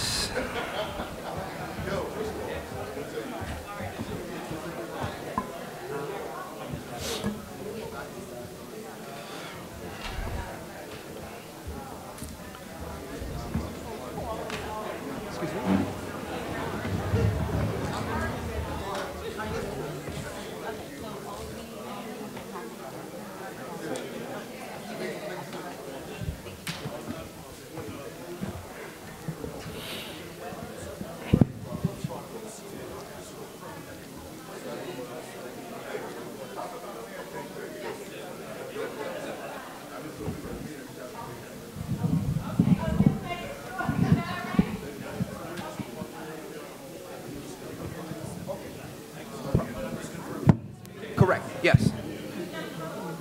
Can we have everyone take their seats, please?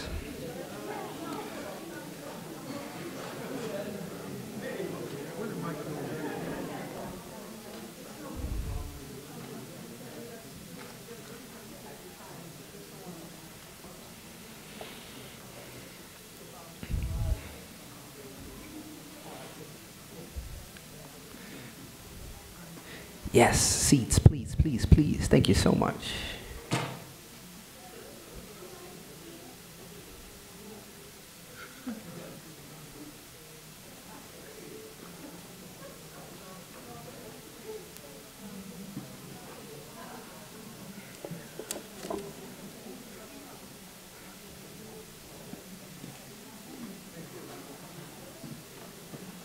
Okay, we'll get started.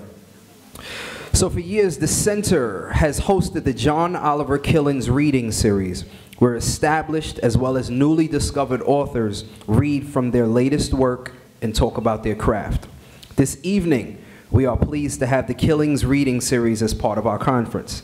We will begin with readings from authors Desiree Cooper, who you've just seen on your panel, Rosamond King, as well as Gregory Pardlow. There will then be a discussion with author Bernice McFadden, who will be in conversation with Donna Hill. So the readings and then the conversation. So we will start with Ms. Desiree Cooper.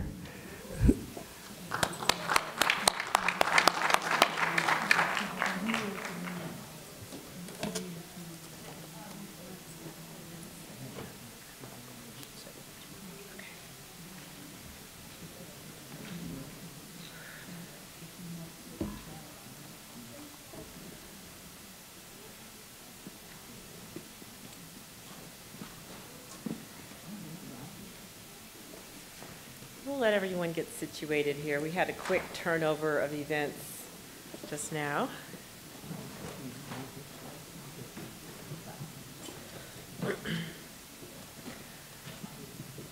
So my name is Desiree Cooper. I am the author of this book called Know the Mother.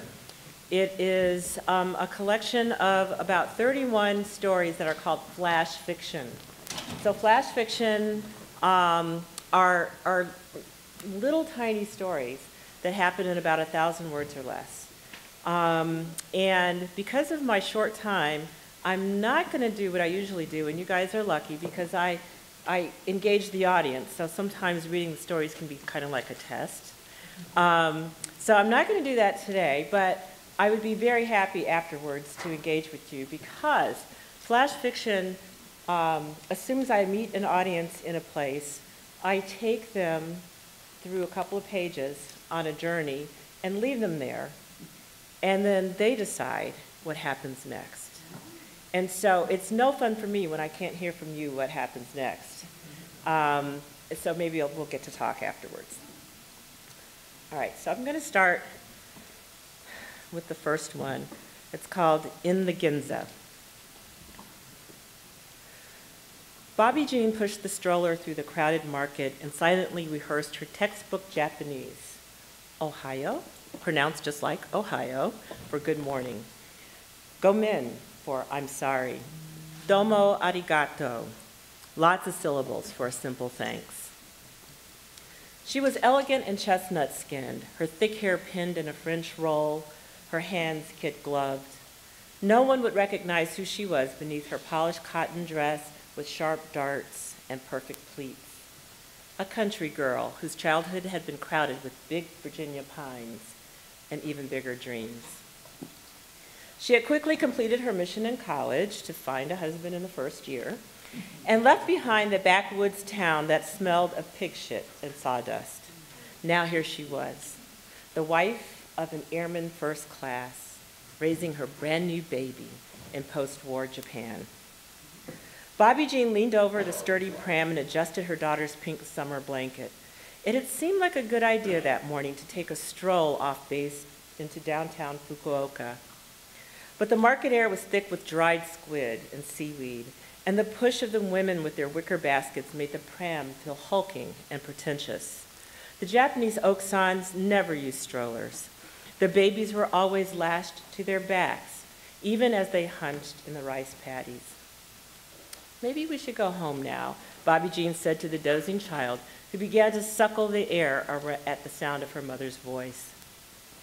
Bobby Jean had just turned towards home when she caught the smell of roasted sweet potatoes, their syrup dripping onto hot coals. For a second, her stomach quivered, hungry for the familiar. She steered the stroller toward a group of kimonoed old women, their heads wrapped in blue and white scarves. Ichi dozo. Bobby held up a one-fingered request, bowing slightly. The women tittered toothlessly. The plump one put down her paper fan and went to claim a potato from the iron pot where they sat cooling. You, baby-chan? The other woman asked, peering into the stroller. Bobby Jean moved the delicate blanket so that the women could take a peek. Her little girl had barely been 6 pounds at birth, and even now, 3 months later, she was still fragile as porcelain, her skin pale against the dark curl of her silky hair. The Japanese women drew in deep breaths, and Bobby smiled proudly. Indeed, her baby was beautiful. But instinct made Bobby Jean's skin prickle as the old women kept pointing at the pram and debating. The plump one spat with finality into a tin can by her wooden chair. You, baby-chan? She asked Bobby Jean again, and this time, the question felt like a cross-examination. Hi, Bobby said, putting her hand over her breast. My baby-chan. Ah, the women nodded at each other knowingly and began to discuss something again, pointing first at Bobby and then at the sleeping child. Irritated, Bobby dug into her coin purse and then held out some bronze yen coins. The women ignored her, clucking like hens. Tears began to rise instinctively, but Bobby Jean resisted the urge to back away. This was not the rural South, where uppityness could cost her life. This was post-war Japan, and her husband was protecting both his country and theirs. She had every right to be in the Ginza buying a roasted sweet potato. You got GI? One of the women crept closer. Her teeth were rotted nubs, and her skin was tanned and leathery. She pointed to the baby and then to Bobby. You got white GI? Bobby Jean stepped back, understanding the accusation. Her daughter's pale cheeks and cat-slick hair were scarlet letters. Even here, halfway around the world, a decent colored woman was easily taken for a whore. Without answering, she paid quickly and took the warm yam. The smell was suddenly sickly sweet. Until then, Bobby Jean hadn't realized how much it reminded her of home.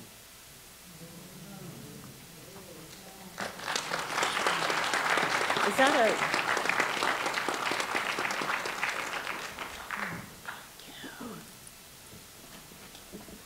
That was Gregory Pardlow bringing me water.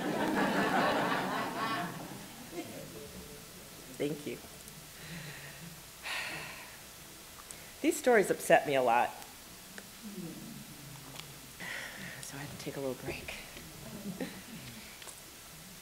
Okay, I'm just going to read two more. This one is called The Disappearing Girl.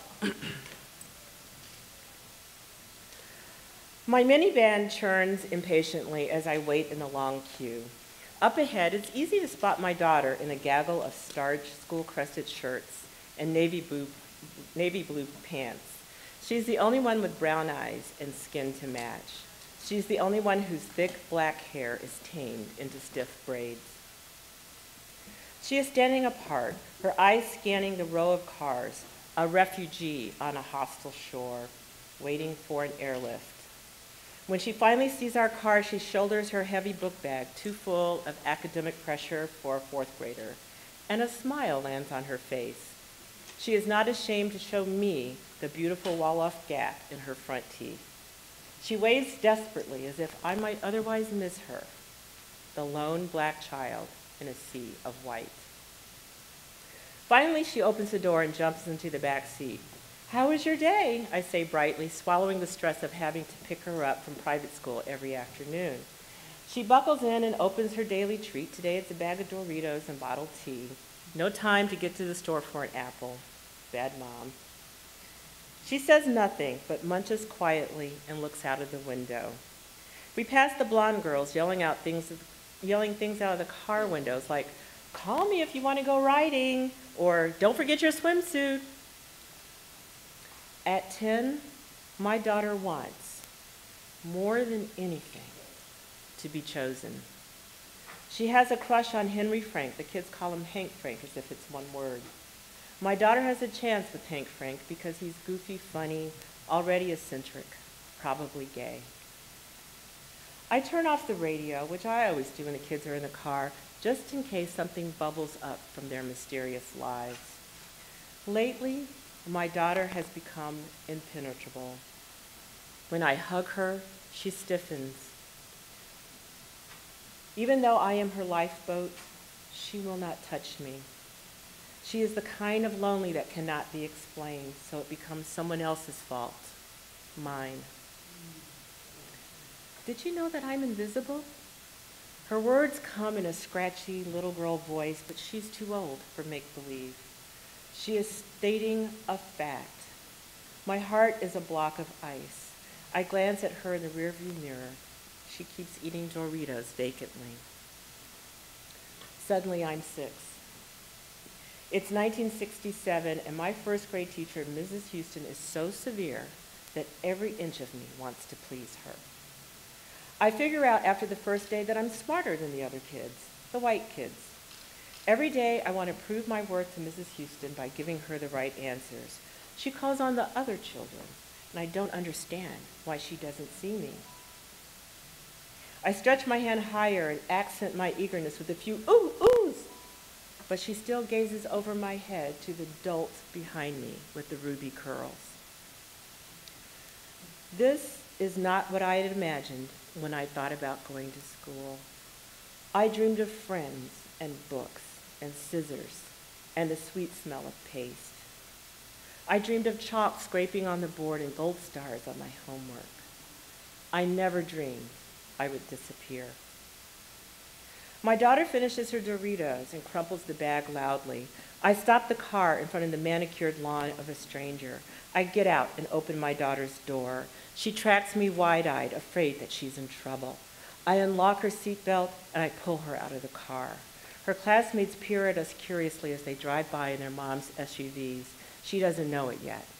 But after today, my daughter will never see them again. I take her shoulders. I gaze into her eyes. I look at her so long that the hard resentment of her spine bends toward me. Her anger softens to tears. I can see you, I say, taking her into my arms.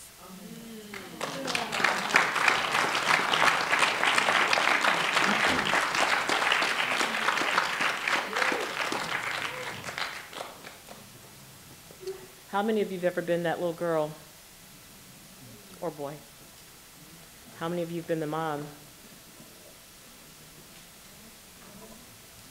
We got stories, don't we? All right, this is, what was that? Okay, wow.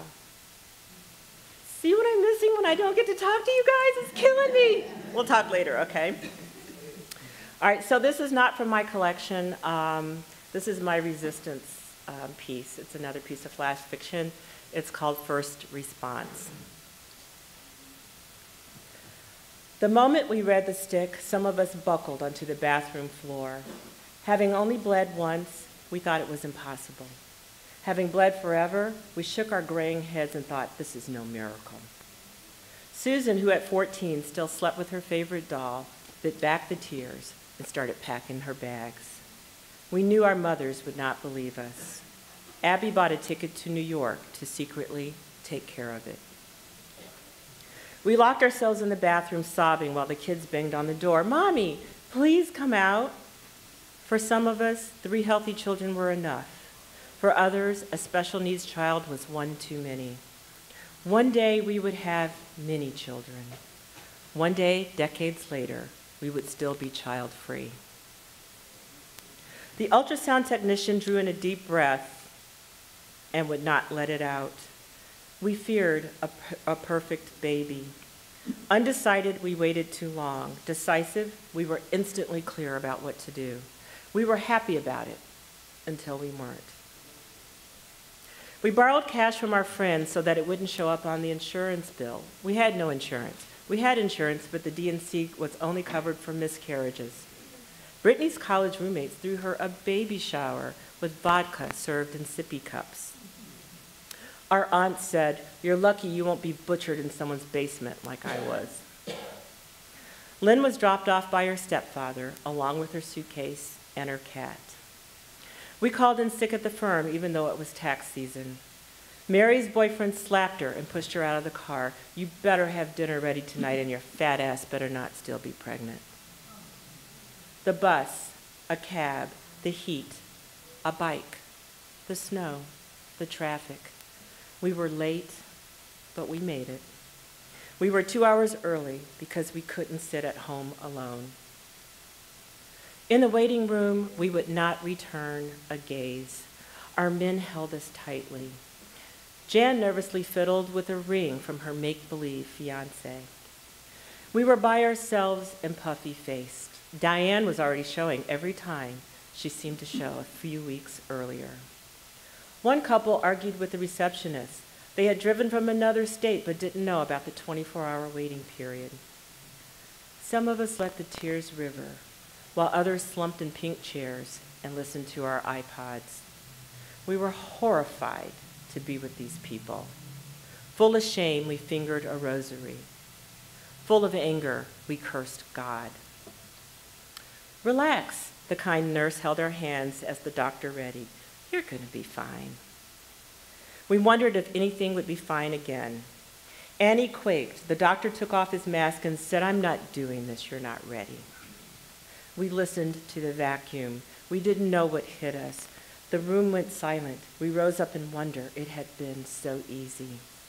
The nausea was over at last. For Kita, the nausea from the chemo would go on. We wondered if we would ever forgive ourselves. We didn't need anybody's forgiveness. Every recliner in the recovery room was full. It was over. We looked up. Many smiled compassionately. Some felt theirs was the only good reason. Liz, who still had 3 AP exams, didn't know who she was anymore. We wanted to hold hands. We wanted to get the hell away from these losers. We wanted to cocoon in our beds. We longed for our mothers. Some lovers promise, "We'll try again when I get a job." Cindy wouldn't have to cancel her Paris vacation. Carrie forgot to ask if she could hustle that night. We realized how much our husbands loved us. Jenna had to wait until Child Protective Services came to pick her up. We were relieved that our grandchildren wouldn't see our swelling bellies. Joyce didn't have sex until she was married 8 years later. Trish went back to work like nothing ever happened. We made a donation every anniversary. We were pregnant with memory for the rest of our lives. We never thought about it again. Thank you.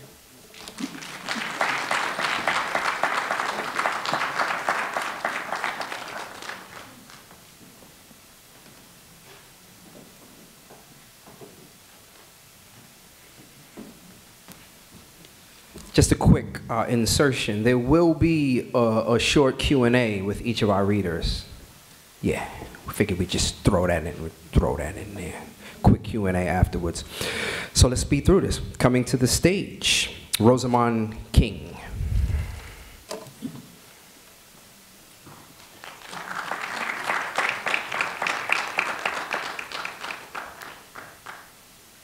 My issue lies over the ocean.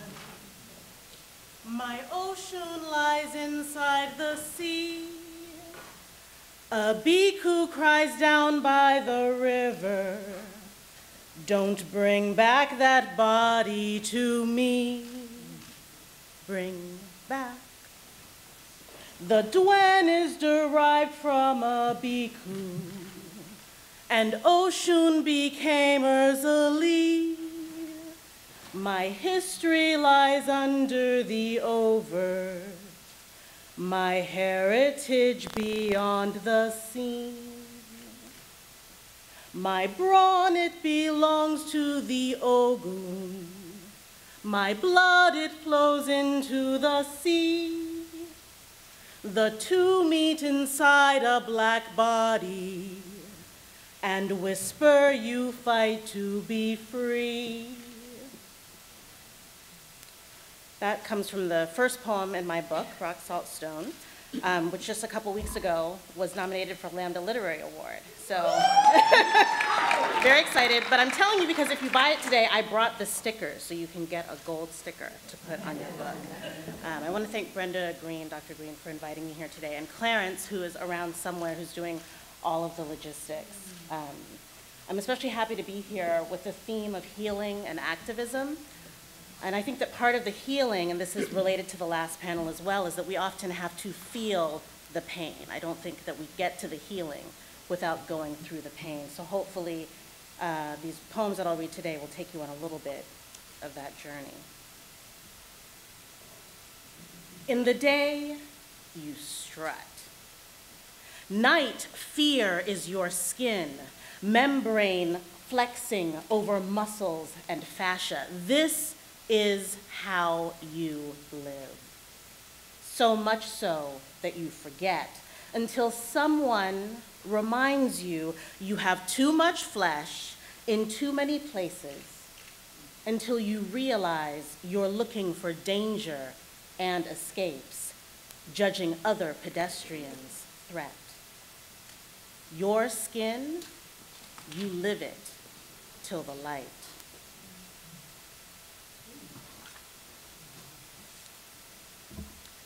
For Isatu, for Hattie, for Adama, and for El.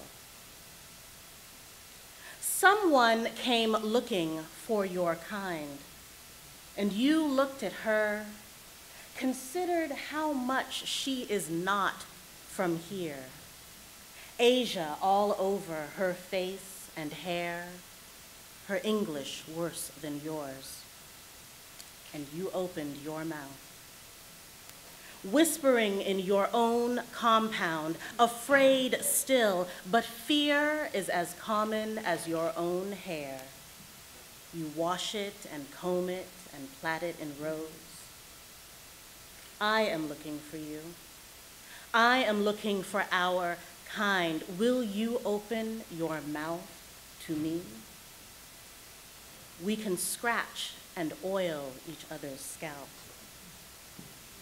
If we only open our mouths, if we plait and unplait each other's heads, we won't even have to speak. It may never happen. You and I are dangerous to each other. One whisper causes bushfire here.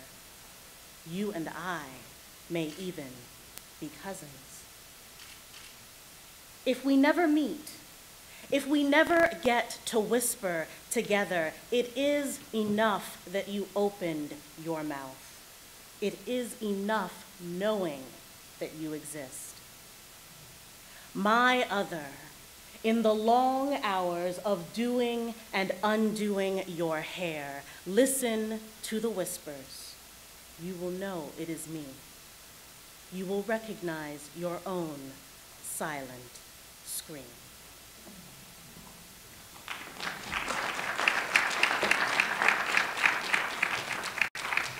I'm going to read a few poems from a new series called Living in the Abattoir about Black life in America today.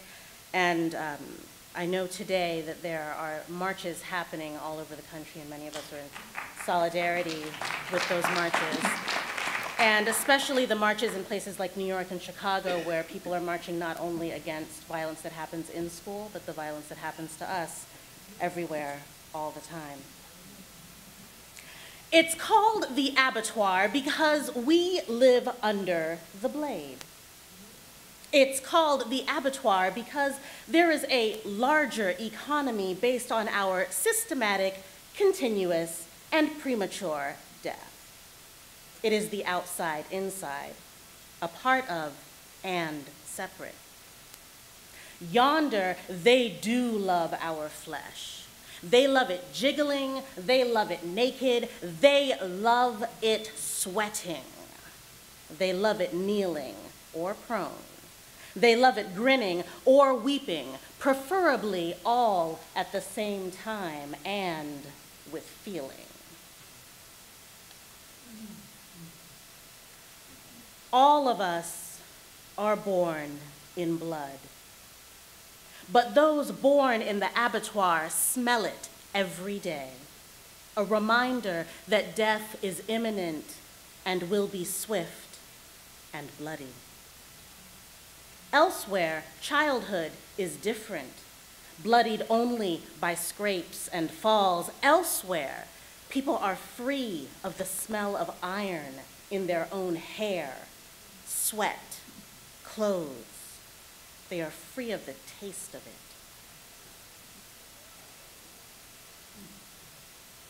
Oops! Careful we have to be, opening the door, getting our wallets, playing in a park, switching lanes, sitting in our own backyard.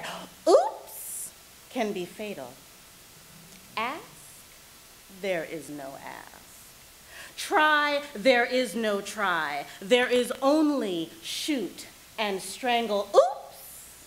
Accidental slaughter is an epidemic in the abattoir and on the res.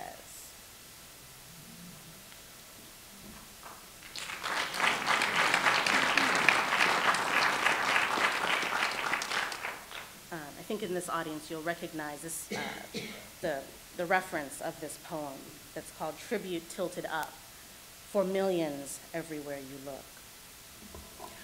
We real strong, we work long, we look fine, we drink wine, we fight fate, we fill plates, we do for you, we die soon too.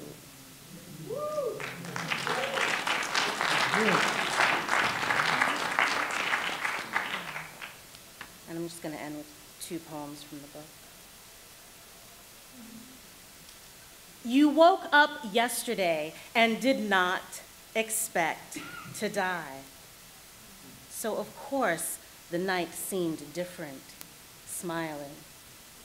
Before sleeping you sighed, and then, and then, and then.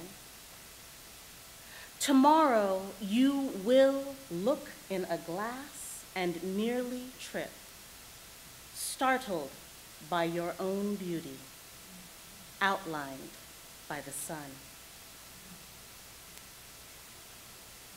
And this last poem has an epigraph. I love myself when I am laughing, and then again when I am looking mean and impressive. Somebody knows who that is. Zora Neale Hurston, yes. I love myself when I... Y'all didn't think I could do it, did you? You thought I was hard, like stone, like rock candy, mean, and then again, mean that only you could melt. Watch out, because I love myself. I love myself. I love myself when I am, and then again, I love myself when I am looking. Thank you.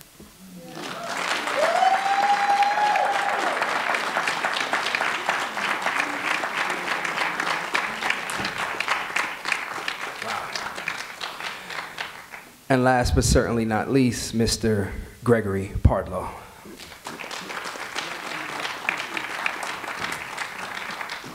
Hello. Y'all know I used to teach here, right? I taught here for almost 6 years, so this is really coming home. Yeah, I feel like I was in my 30s when I taught here, but I feel like I learned how to be an adult here. You know, some of us, myself very much an example of not really having an opportunity to embrace adulthood until I was in my 30s. So I'll read a couple of poems and then some from the memoir, a little bit from the memoir. Well, I'll just read one poem. Problema 3. The Fulton Street food town is playing Motown, and I'm surprised at how quickly my daughter picks up the tune. And soon the two of us, plowing rows of goods steeped in fructose under light thick as corn oil, are singing, "Baby, I Need Your Lovin'," unconscious of the lyrics' foreboding.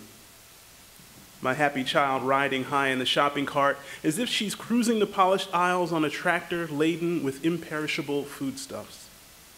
Her cornball father enthusiastically prompting with spins and flourishes and the double-barrel fingers of the gunslinger's pose. But we hear it as we round the rice and Goya aisle, that other music, the familiar exchange of anger, the war drums of parent and child. The boy wants what? To be carried? To eat the snacks right from his mother's basket? What does it matter? He's making a scene. With no self-interest beyond the pleasure of replacing wonder with wonder, my daughter asks me to name the boy's offense. I offer to buy her ice cream. How can I admit recognizing the portrait of fear the mother's face performs?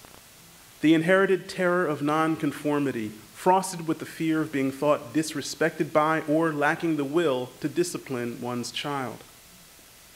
How can I account for both the cultural and the intercultural? The boy's cries rising like hosannas as the mother's purse falls from her shoulder, her missed step from the ledge of one of her stilted heels, passion loosed with each displaced hairpin, his little jacket bunched at the collar where she has worked the marionette. Later, when I'm placing groceries on the conveyor belt, and it is clear I have forgotten the ice cream, my daughter tries her hand at this new algorithm of love, each word punctuated by her little fist. "Boy," she commands, "didn't I tell you?"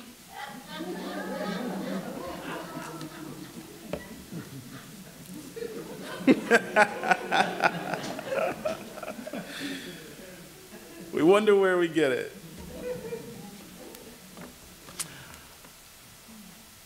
And so I'm going to read the little piece from the forthcoming memoir, which will be out on April 10th. The book is mostly about my relationship with my father, who was an air traffic controller, and in 1981, he was a labor organizer and union leader, and he participated in the strike in which President Reagan, rather than negotiate with the union, fired 13,000 federal employees. PATCO, that's right, yeah. I remember walking the picket line with him. And so this book thinks about the legacies of masculinity and family and employment and self-image and all that stuff. But this section, well, that's the story that is in the background. So there's a little shade thrown around back here, behind here as I'm reading through. It's called Behind the Wheel. No one has offered any suggestions, and the car, my mother-in-law in the back seat between the girls, feels fuller than normal. I've taken charge and made an executive decision. It's Mother's Day. I decided there was no need to prepare this get-along gang for where we're going by informing them of our destination. And yet my wife, Ginger, asks why I'm taking DeKalb when it always clogs up where they put in the new bike lanes. She thinks she knows where I'm going. Because it is a nearly room temperature evening, she thinks I must want to find a sidewalk cafe in Fort Greene where we can sit and be seen and people watch. So she thinks. And okay, she's right, I do, but I don't want her to know she's right, so now I have to think of something else. Would have been faster to keep going down Marcy to Myrtle, Ginger says, facing her window. Fita, my daughter, considers her car seat more of a recliner than an egg cup and uses the shoulders of Ginger's seat in front of her as an ottoman. Sarah, at 7, already affecting a preteen ennui, leans forward on her booster as if it were the perch on a dunk tank. Let's get this over with, her attitude seems to say. Granny sits between them, prim as a governess. I'm driving through Bed-Stuy with its intermittent construction sites dotting the landscape like those first fat little grapes of rain on a windshield. The neighborhood is in transition, we say, as is often said of the dying. Each year, more people walking dogs, more people riding skateboards, fewer and fewer police helicopters with Klieg lights searching the ground like UFO abduction beams. More and more yellow cabs, as opposed to the green cabs native to Brooklyn and Queens, conducting their only licit business this side of the East River, dropping off fares from Manhattan. We spent the day at the Brooklyn Botanical Garden, but the weather is so nice, no one is ready to go home. Why do you always give traffic advice in the conditional past tense, I say? It's like you wait until I do something so you can call it a mistake. You know, it would have been faster. It would have been faster if we all had jetpacks. It would have been faster if we had stayed home.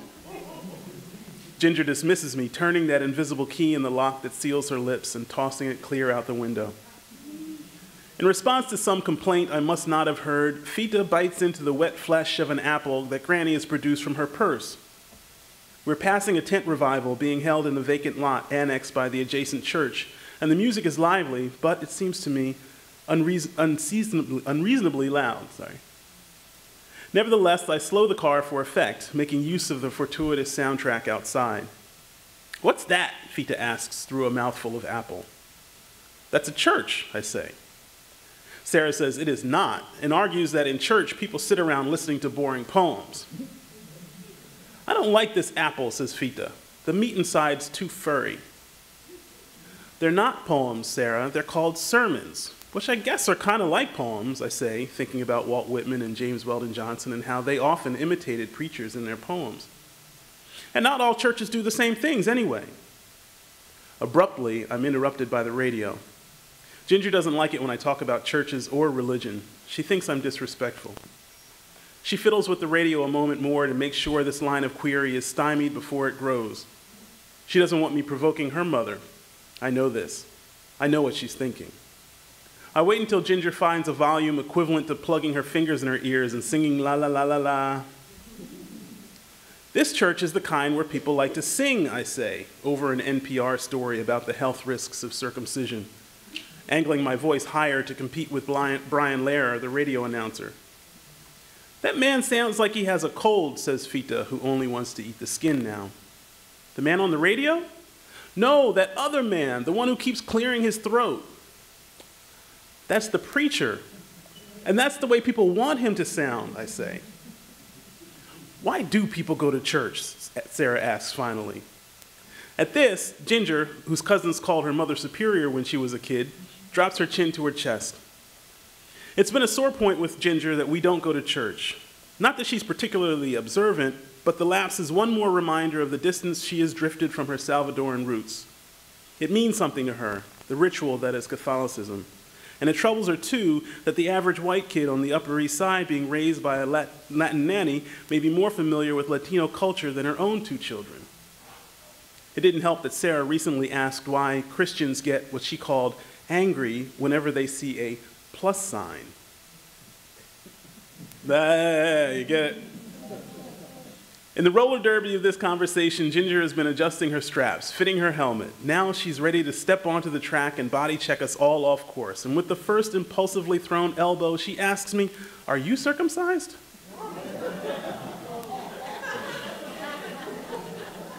You gotta hand it to her.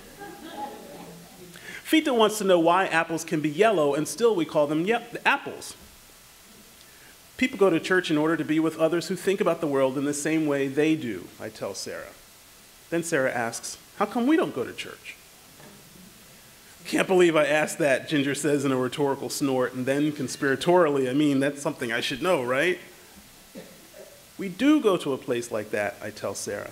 Only we don't call it church. We call it the coffee shop. In the welter, in the rearview mirror, I notice Granny chuckling devilishly. My soundtrack slowly fading as I address the imaginary fourth wall, the audience of brownstones reeling by on my left, I announce, this is my marriage in a nutshell. Los hipotes tienen hambre, says Granny, as if merely to add texture, 2 cents. I'm convinced Granny revels in discord and havoc, secretly at home in the briar patch. What better Mother's Day, then, for my mother-in-law? Apples don't have to look the same to be related, Fita. Look at us, Sarah says. Then Sarah asks if all people in the world are related, and we're just such a big family that we've all forgotten how. I'm going to stop there. Thank you. Thanks.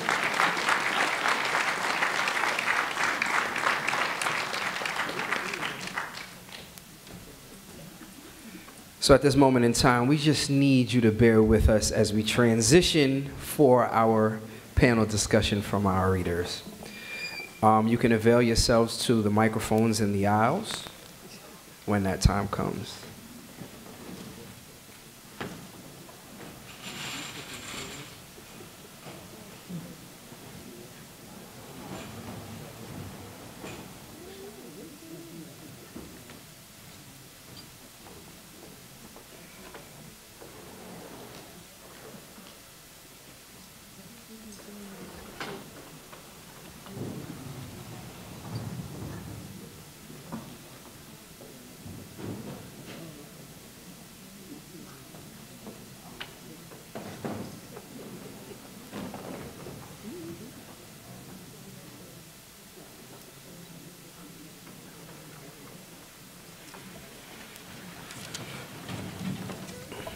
And just one more reminder, Facebook, we are Center for Black Literature, Facebook, Center for Black Literature, as well as National Black Writers Conference. Twitter and Instagram, we are Center for, the number 4, Black Lit. That's at Center for Black Lit. And our hashtags are NBWC, NBWC 2018, and Black Writers MEC.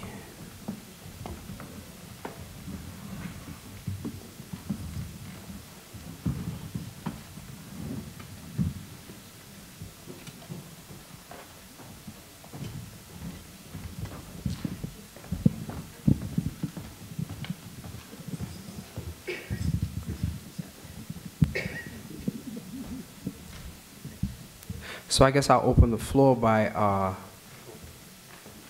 inviting anyone who may have questions or comments for our readers to the microphone closest to you. Somebody, anybody.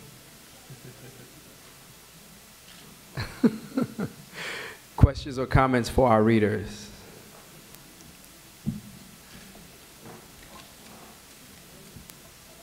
Good afternoon, everyone. I have a question for the lady in the center. I apologize if your name was said and I don't remember your name. Rosamond S. King. Rosamana? Rosamond S. King.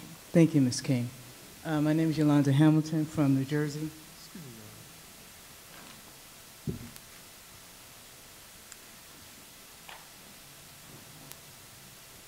My question to you is, when you are writing poetry, or when you are writing, do you keep in mind on how you're going to perform this piece, separate from writing a piece of poetry to be understood for reading's sake? As a writer, as a poetry writer, I find it always interesting that folks like slam poetry exists and how it's a performance piece, and you got to perform it and to help express what it is that is written. So my question is that part of writing for you, knowing that this particular piece is going to be performed in this particular way? Thank you for that question. Sometimes it is. So certainly if you're going to write a poem that is a tribute to We Real Cool, you're going to have to perform that poem. And I think at least I would have to perform that poem, and I know that going into it. But Jane Cortez was a mentor to me, and one of the things that I learned from her is that the performed poem does not need to be the same as the poem on the page. So sometimes I write the poem, and then when I start to read it and kind of practice getting ready to read it in front of other people, I realize, oh, this can actually be something related, but it can be a twin, but not an identical twin to what's on the page. So it kind of depends on how the words actually move.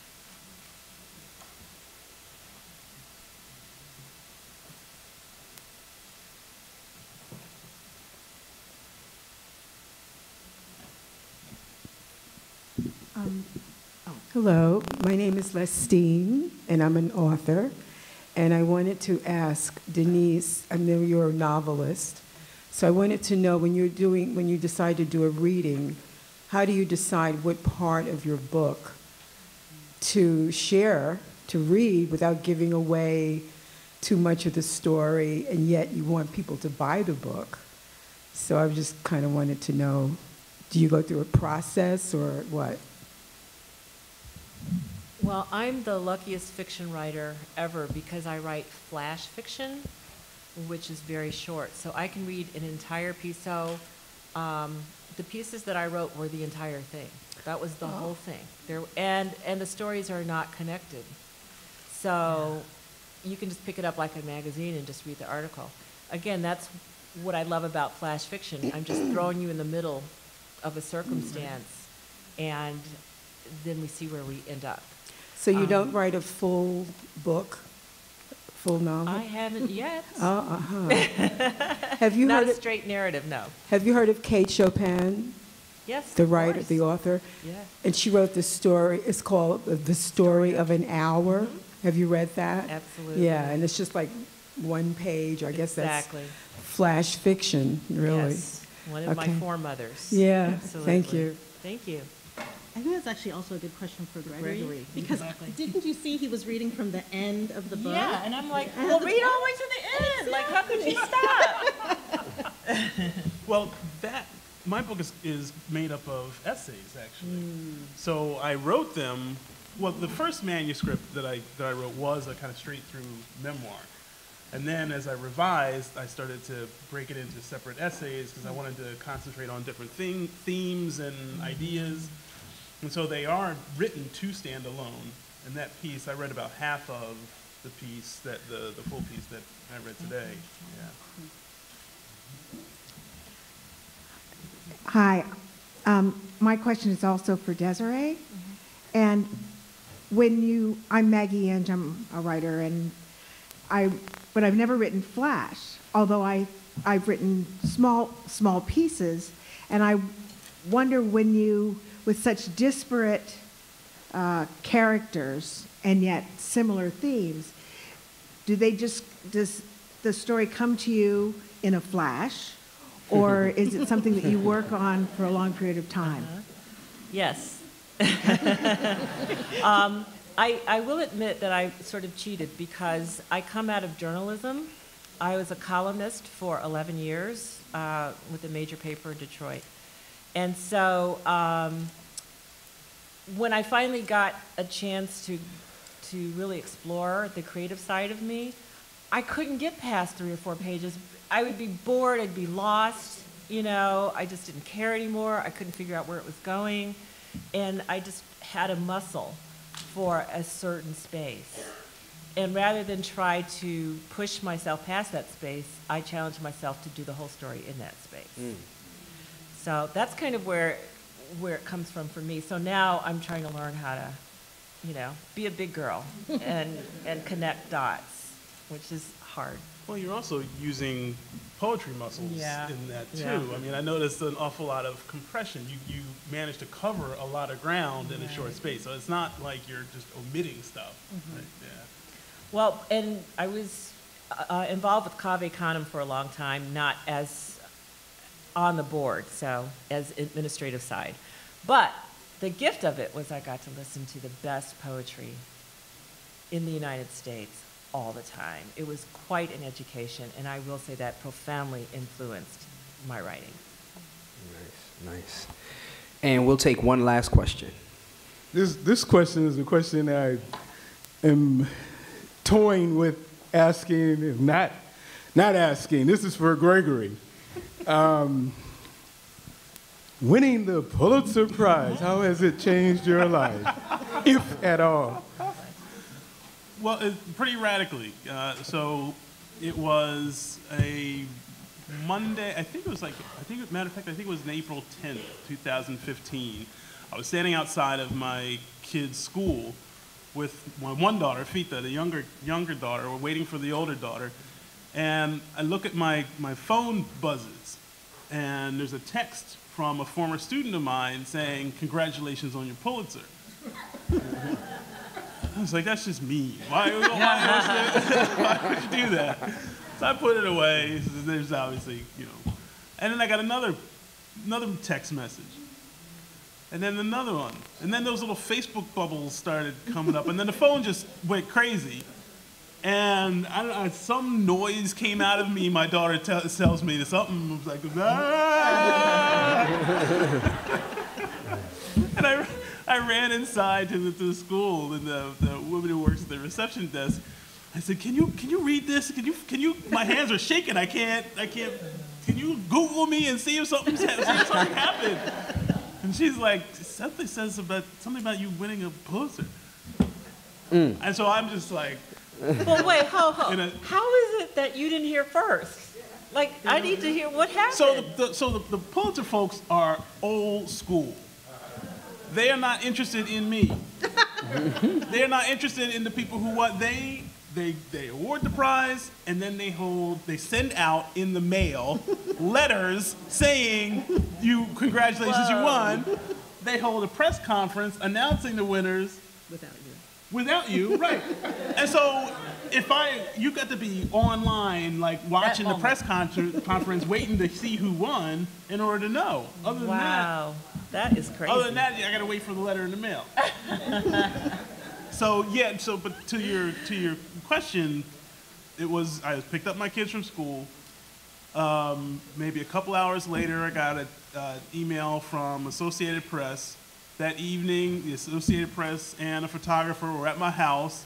The next day, the New York Times, a reporter from the New York Times came and followed me around through my day. And yeah, I've been, traveling the world, and it's been just crazy ever since. Well, yeah. Beautiful, beautiful. Thank you. It has been a pleasure. I guess we can leave a little more room open. One more question? One more? Okay. Thank you so much for all of your readings. They're inspiring and awesome. So my question is about audience, and it's I guess there are a couple of parts to the question. The first is, are you ever, when you put pen to paper or when you're on your computers, do you write for an audience in mind? If you do, who is that audience? And the other part to that question is, if you do, or if you don't, how does that help or hinder what you write and eventually publish?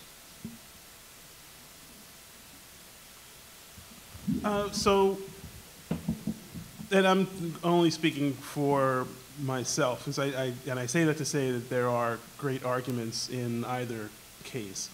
But for myself, I don't write for an audience. I find that when I write for an audience, when I'm imagining an audience, what I'm imagining someone I don't know, and ultimately I'm imagining a stereotype, right? I'm imagining a flat idea of a person, of a reader.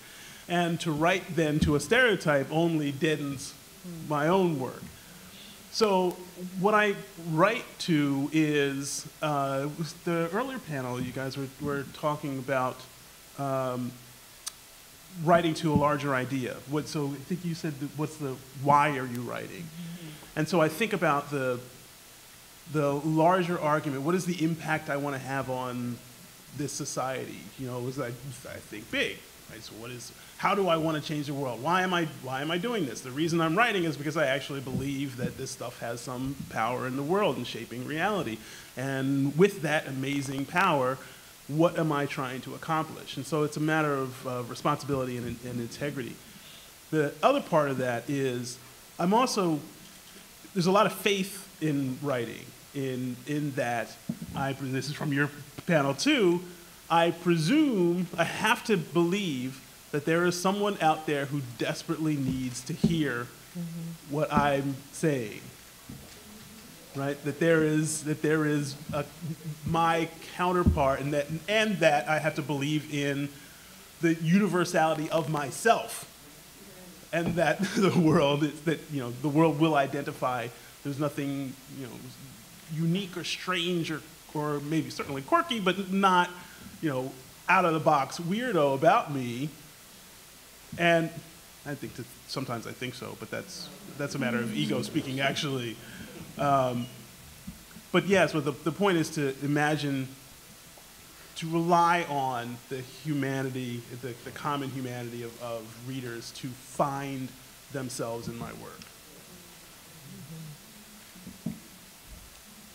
I think very similarly. I do not write with a specific audience in mind.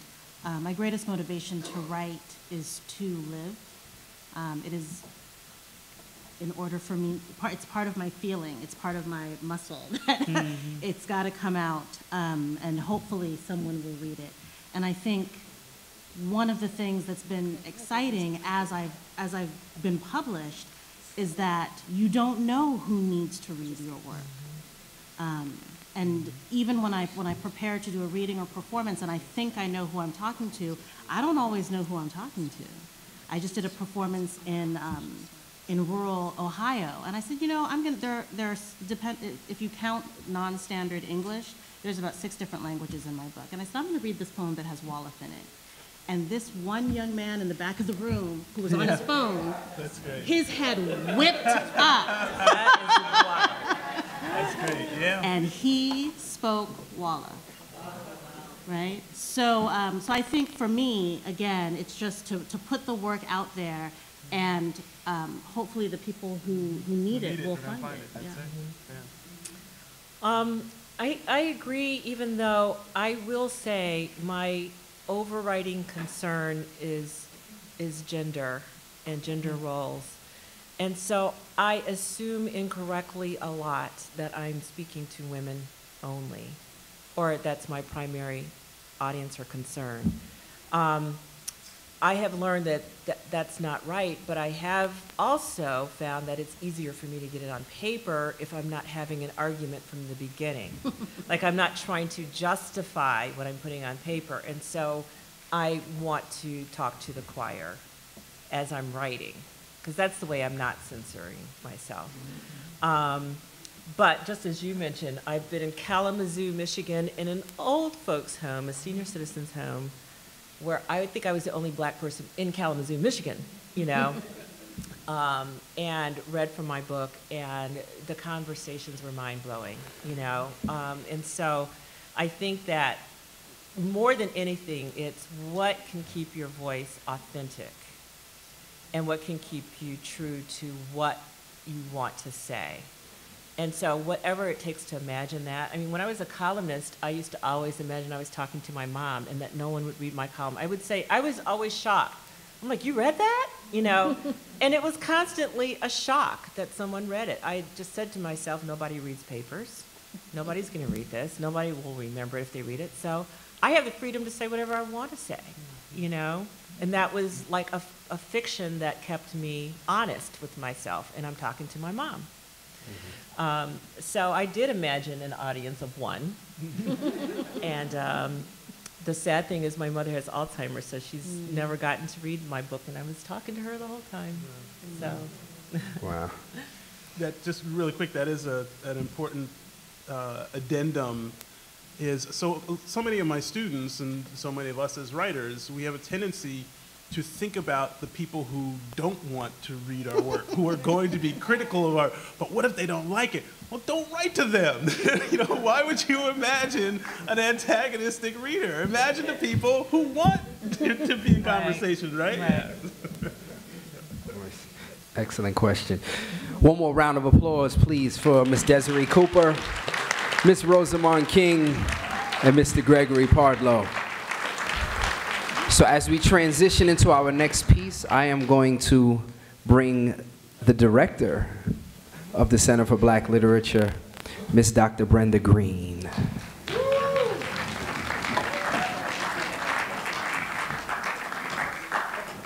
FYI, all of our readers will be signing books outside in the corridor. All of our readers from both this segment and our panel earlier will be signing books outside in the corridor.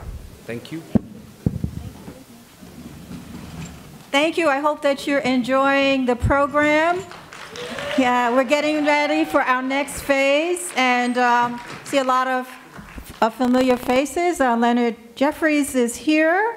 Honorable Leonard Jeffries. I see, and we have several honorees are sitting in the audience.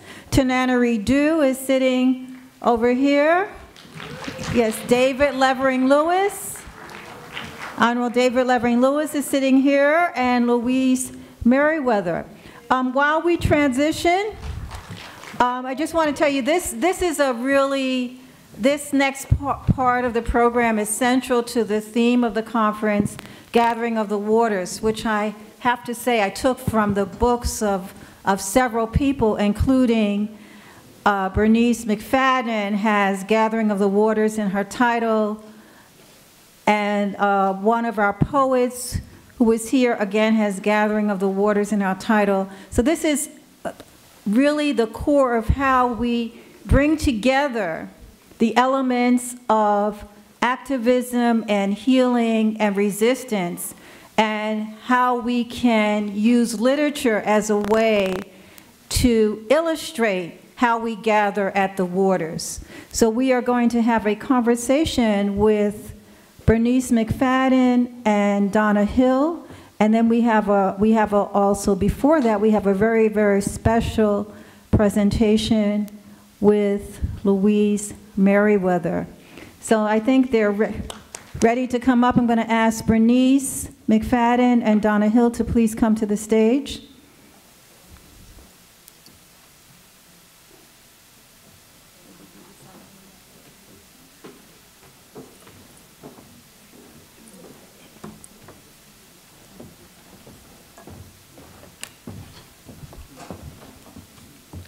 Good afternoon.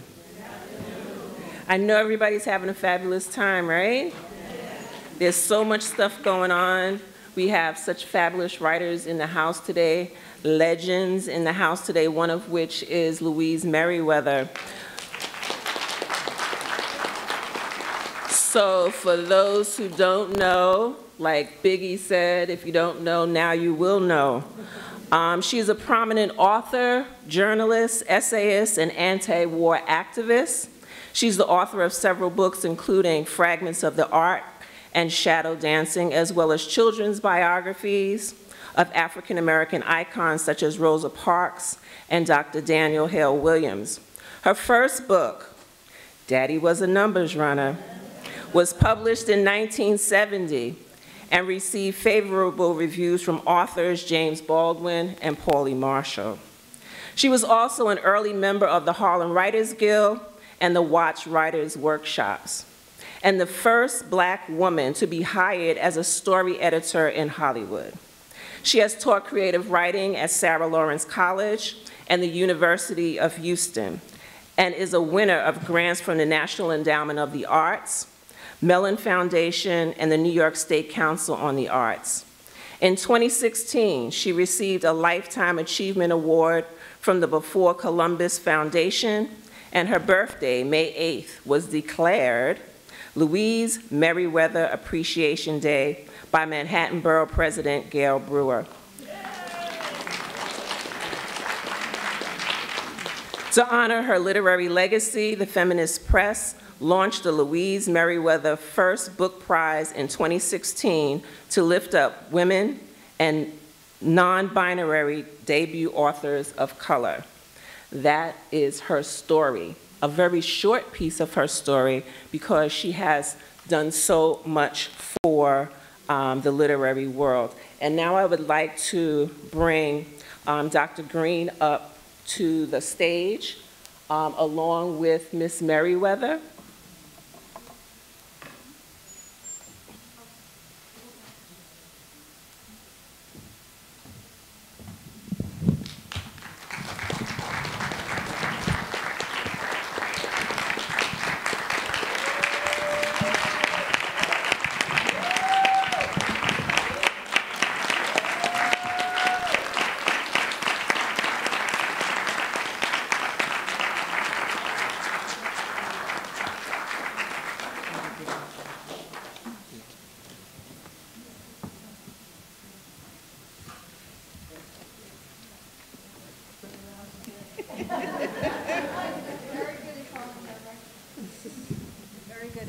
Directions. I had an opportunity to interview Louise Merriweather recently, and I always knew about her story. Daddy was a number runner. I told her, I said, you know, we all had that in our families, you know, our uncles and brothers. We know about the number runners, so that was something I really related to. But what I didn't realize, it was such a dynamic woman and an activist, really the embodiment of an activist, and that's the part that I did not know. And I have to is Glenda Taylor in the room? Glenda Taylor? Yeah, Glenda Taylor in the room. Glenda, will you stand up, please?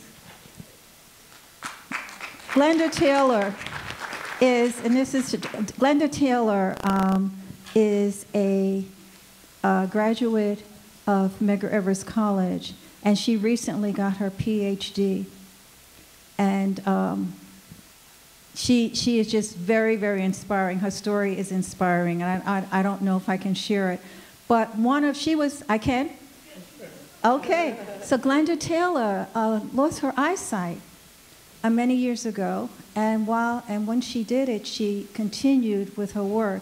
And she said to me, that, you know, Louise Merriweather has done so much. People don't know, and we need to honor her. And I said, you know, we've been thinking about honoring her.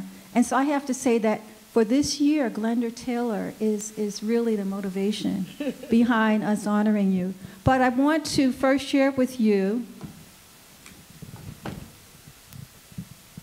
from Congressman Yvette Clarke, a proclamation from the United States House of Representatives, presented to Congresswoman Clarke, whereas Brooklyn serves as a proud and vibrant borough with a local reflection of the world's cultural diversity.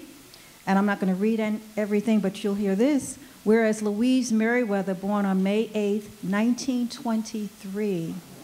So you know what that means? Next month, how old she will be? 95 years old. Born 1923 in New York, is a prominent author, journalist, essayist, and anti-war activist, and the author of several books, including Fragments of the Ark and Shadow Dancing, and children biographies of African-American icons such as Rosa Parks and Dr. Daniel Hale Williams. Whereas Louise Merriweather was an early member of the Harlem Writers Guild and the Watts Writers Workshop, and the first Black woman to be hired as a story editor in Hollywood. Whereas Louise Merriweather has taught creative writing at Sarah Lawrence College and the University of Houston, and has won grants from the National Endowment for the Arts, the Mellon Foundation, the New York Council on the Arts. In 2016, she achieved a Lifetime Achievement Award. Whereas to honor her literary legacy, the Feminist Press launched the Louise Merriweather First Book Prize in 2016 to lift up women and non-binary debut authors of color. And today, now therefore, I, Yvette D. Clarke, member of Congress representing the 9th Congressional District of New York, do now acknowledge Louise Merriweather with great honor and recognition. And this is has the seal of the United States House of Representatives on the 24th of March, 2018.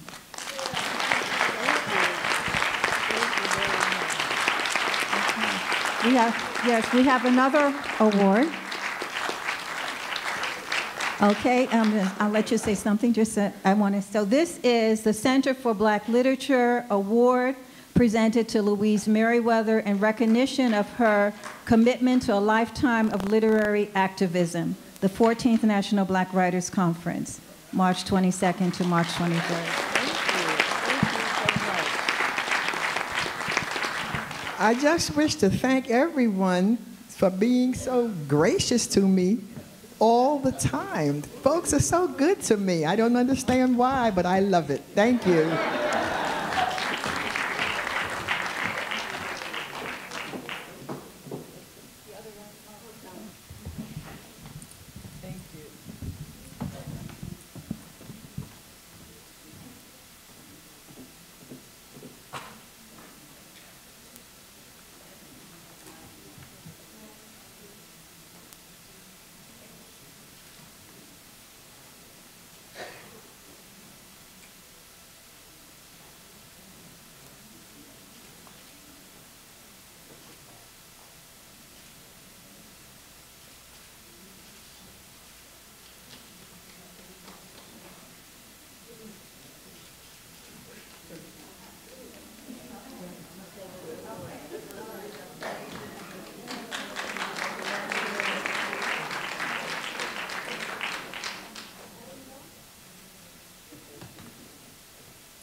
That's my opinion.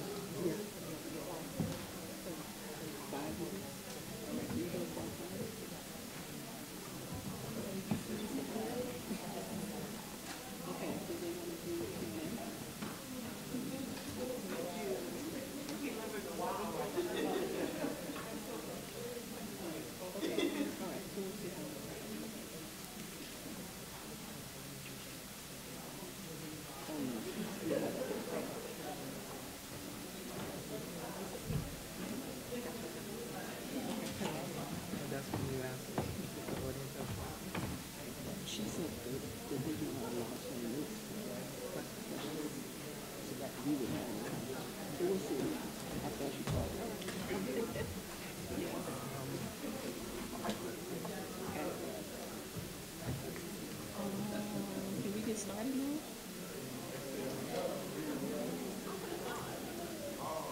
Okay. I would like to get started. Can you hear me? Yeah. I would like to get started. Thank you all for being here, for hanging out. I just want to tell you a little bit about, oh geez, okay. I want to tell you a little bit about, I love my voice on microphone. I just love it. I want to tell you a little bit about Bernice, who is not only an incredible author, but a very good friend. She's the author of the Book of Harlan, which won the 2017 American Book Award, as well as the 2017 NAACP Image Award for Outstanding Literature. This is in addition to 8 other critically acclaimed novels, including Sugar, Loving Donovan, Gathering of Waters, a New York Times Editor's Choice, and one of the 100 notable books of 2012. Glorious, which was featured in O, the Oprah magazine, and was a finalist for the NAACP Image Award. She is a 4-time Hearst and Wright Legacy Award finalist, as well as the recipient of 3 awards from BCALA.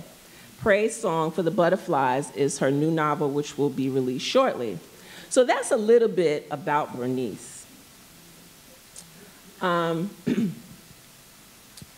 Marion Wright Edelman once said, "You can't be what you can't see," right? So Bernice, you and I go back a long time, but we're very, very young. But we go back a long time. But during the time that we were growing up, there was very little popularized novels by Black writers. Of course, there was a lot of nonfiction. We had our Baldwin, and we had Hurston, and we had writers of the Renaissance. But works of contemporary writers were relatively limited. So as you evolved into a writer, who did you see that perhaps helped you to believe that you could be? Okay, first of all, thank you all for being here. All right, so I went to boarding school in Pennsylvania, Danville, Pennsylvania.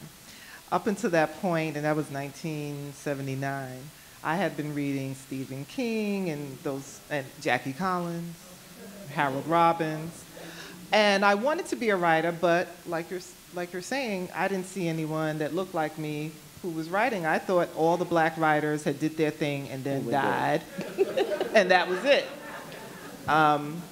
When I graduated in 1983, came back to Brooklyn, and the book that was circulating was The Color Purple.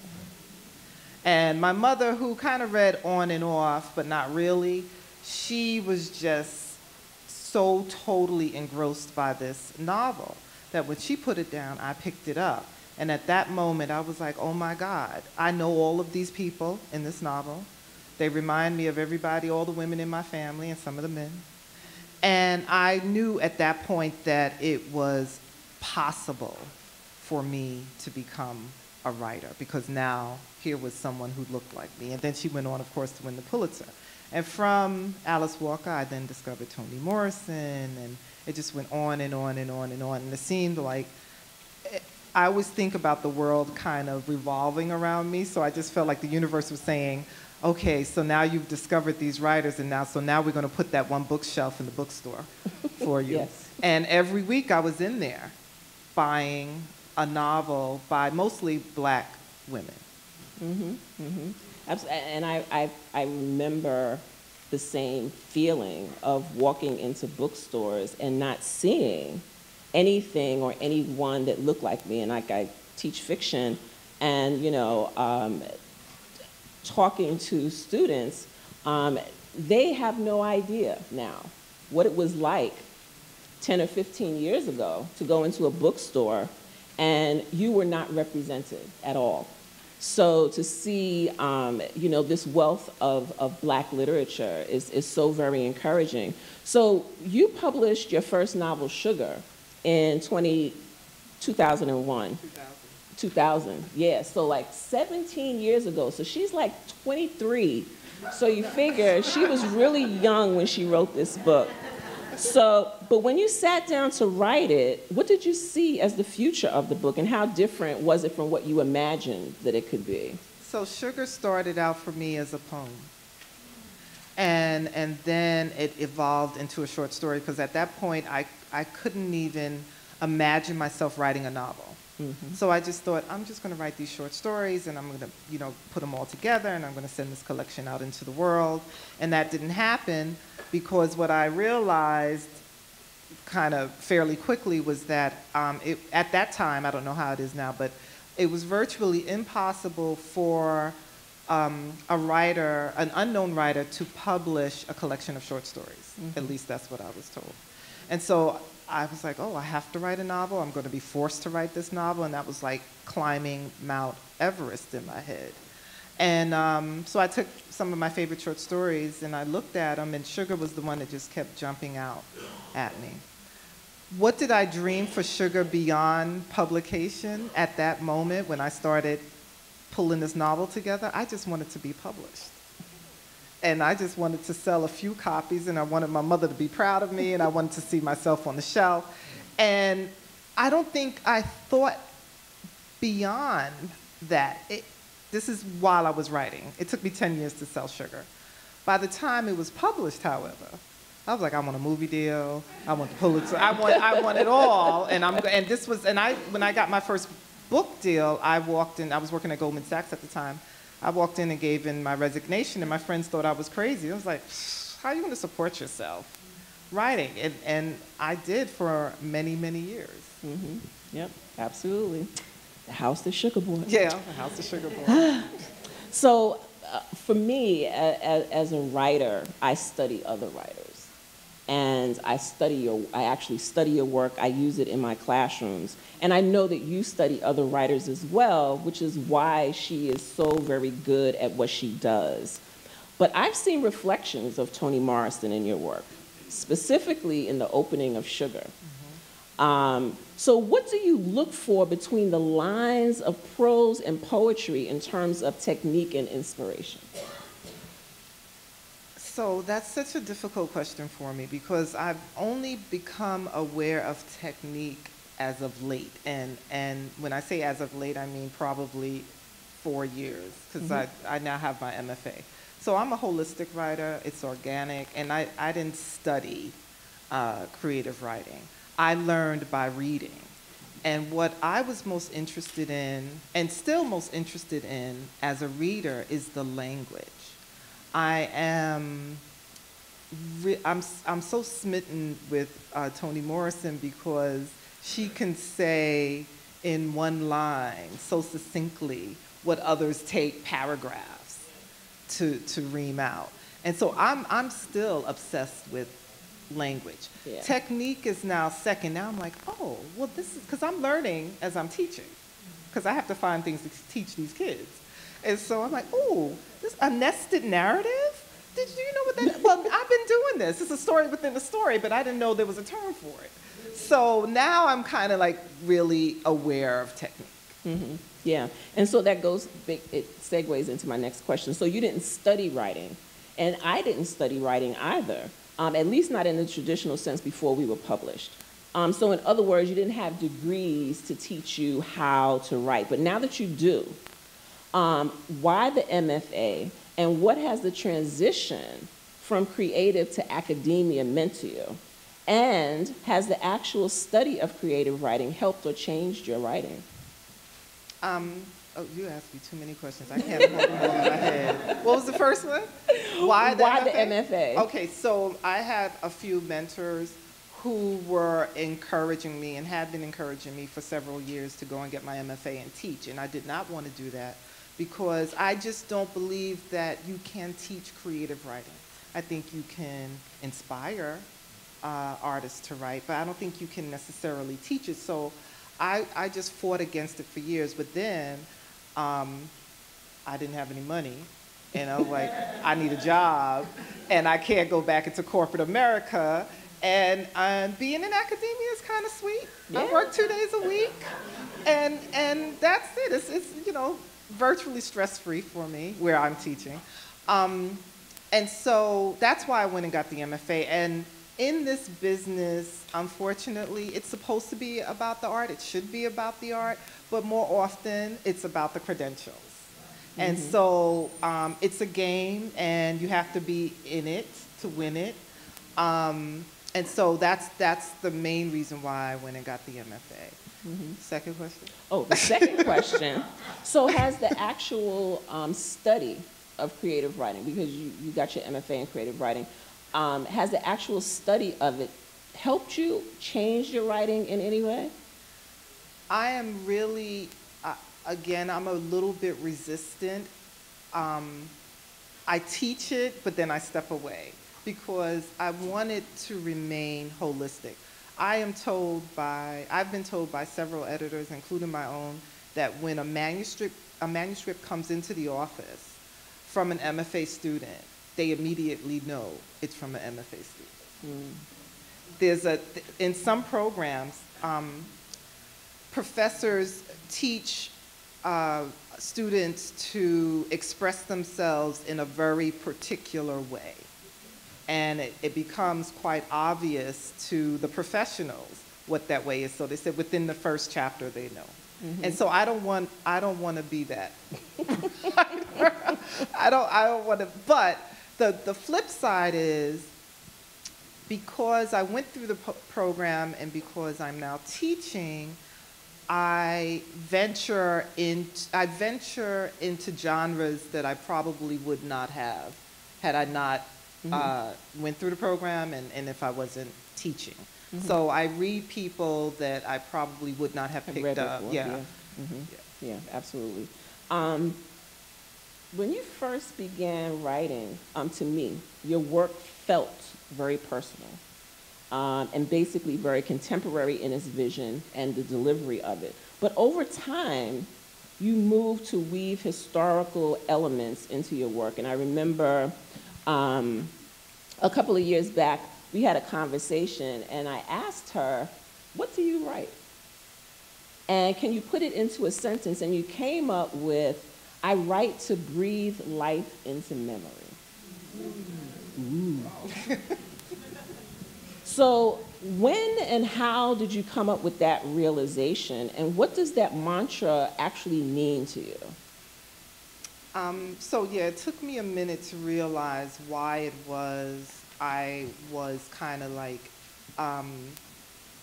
slipping into the historical fiction realm. Now, I've always been a lover of history, and I assumed that that's why, but I read a quote from James Baldwin, and I was like, oh, that's it in a nutshell. So I'm going to read the quote, and I had to write it down because my memory's like a seed. And, okay. So the responsibility of the writer is to excavate the experiences of the people who produced him or her. And I was like, that's it. That's why I'm writing. Because we ask these questions like, who am I? Where am I? Why am I? And that was the response for me. Okay. And as you began to dig through all different aspects of history, what were some of the things that you uncovered in your research that helped to influence your work? Oh my goodness, so many things. And Mr. Lewis, thank you for your book, When Harlem Was in Vogue, because I read that book probably 3 or 4 times from cover to cover when I was writing Glorious. So many things. I have these aha moments. I'm always Googling stuff. So I guess the most recent discovery for me was the fact that Black people, both African Americans and Africans, were in the death camps during the Holocaust. And no one talks about that. I certainly wasn't taught that in school. And when I found that out in 2003 or 2004, it just stuck with me. And I knew that I needed to write something that would include this fact. But it took a number of years before I could figure out how to center it in a story. I didn't want the entire book to be about that. We have those narratives, but it needed to be centered in the story. And so that's how the Book of Harlan came about. So she just like jumped past the question that I was sorry. going to ask, but we'll get back to that. But Okay, I'll give you another one that I just found out. Okay, good. Do you know that, and I think it was really prevalent in Brazil, but I think it happened here in America as well, that how Africans and African Americans, how we corn braid our hair, all these intricate designs, they were maps. Were you aware of that? That they corn braided maps into their hairstyles, and so they knew how to escape at night.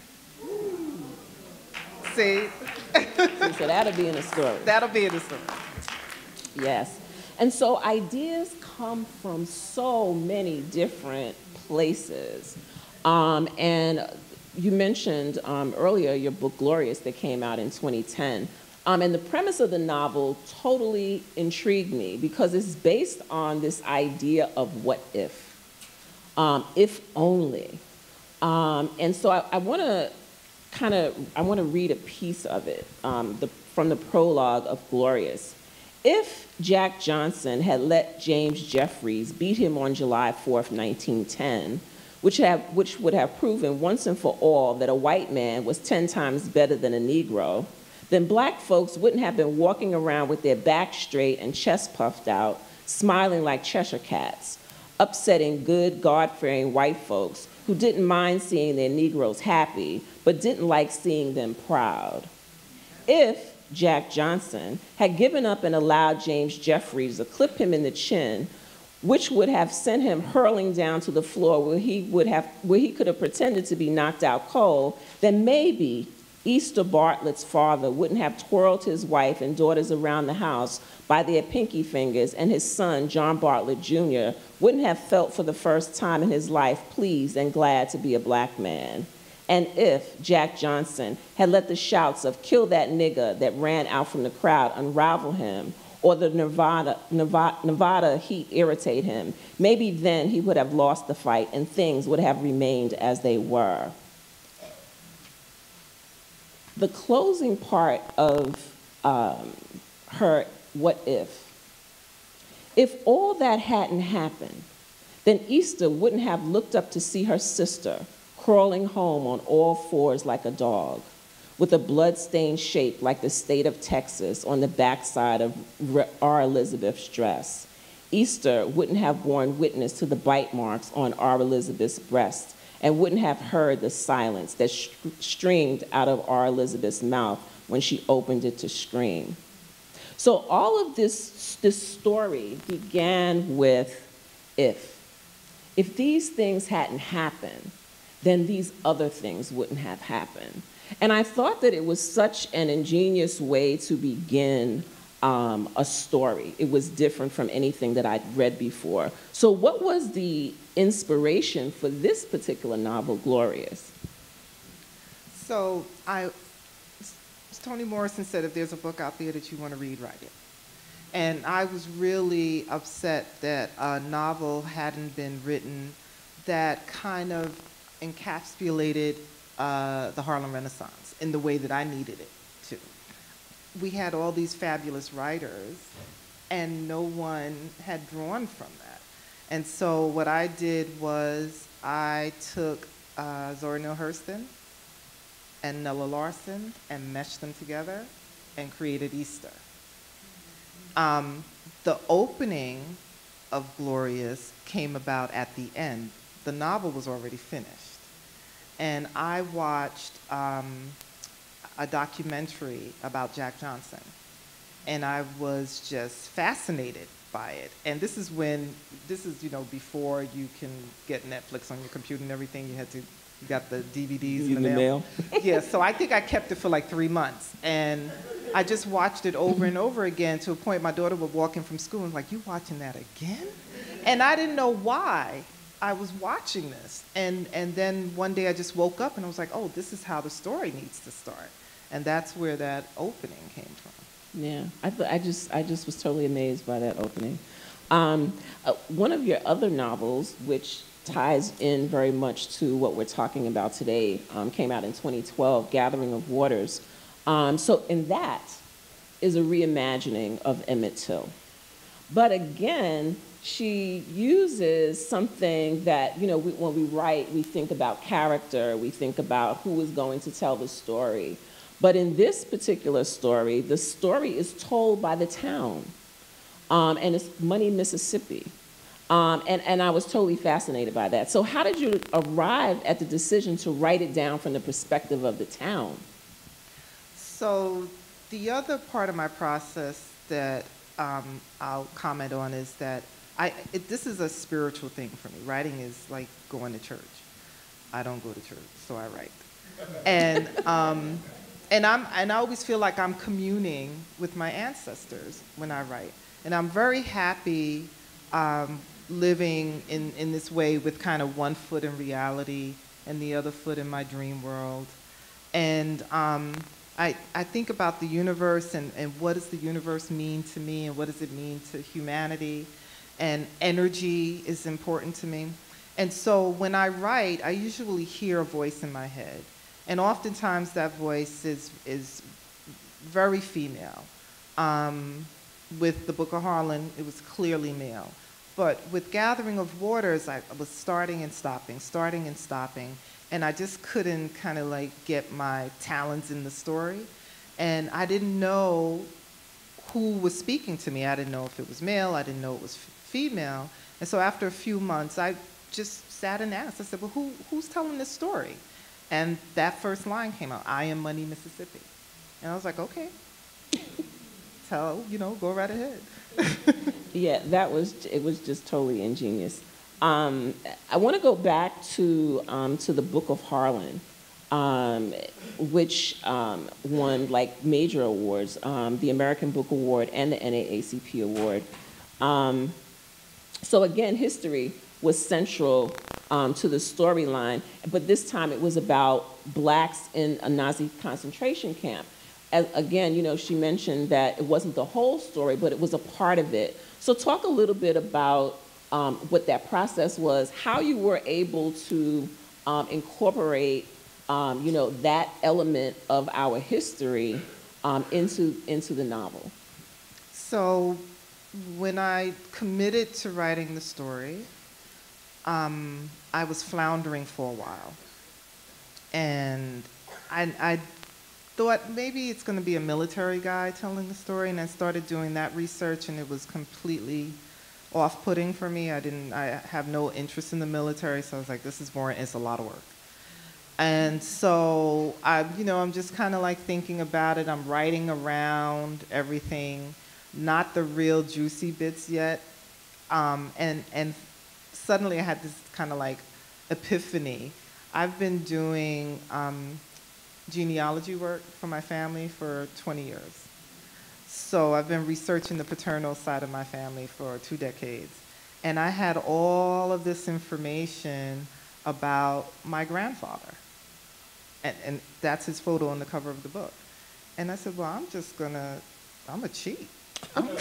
I'm gonna use all of this information that I've gathered over 2 decades and use my grandfather kind of as the skeleton for Harlan. Mm-hmm. So a lot of the stories that are in the book are real. I mean, my grandfather didn't go to Germany, but he was a musician, and he did grow up in Harlem, and he did, live in New Jersey, and, all of those things. And he was a spoiled brat, and he was a criminal. And so that's how that came about. But I'll tell you what the universe gifted me December 2012. So I was at my mother's house for Christmas. I had just sold my house, the house of Sugar Bowl. Yeah. And so I wasn't really in the best of moods. And a cousin came over. My mother's cousin came by. And we're sitting around talking. He's a musician here in Brooklyn. And his name is, anyway, he's a Smith. So he said, oh, my brother was on the cover of Time magazine. Just out of the blue. I was like, what? I was like, were you smoking before you got here? What are you talking about? And he said, yeah, John Smith, he was the catalyst for the 1968 Newark riots. I was like, you're a liar. Let me get my phone. And Google, now we could Google everything, and sure enough, there he was. So I said, how come no one in the family ever, speaks about this? And he's like, I don't know. And he ended up in the book, and I was looking for a best friend for Harlan. And so he became Harlan's best friend. So it's just, they come from everywhere. Ideas come from everywhere. Yeah. Your upcoming novel is Praise Song for the Butterflies. And it began as a self-published title that eventually evolved. And so this is a two-part question again, all right? So the first question is, why self-publish at this point in your career? And how did the novel change, if at all, from its original incarnation into what is going to be released in the coming months? Okay, so I went to Ghana in 2007 for a week, and I took my daughter and my mother. And so, we did all the tourist things. We went to the slave castle. We did all of that. And it wasn't until I was flying back to New York, because we went with a group, that this woman said, oh, did you get to go see the Tricosies? And I was like, what is that? Who is that? And she explained to me that, so Tricosi is, for the most part, it's a female slave, but religious servitude.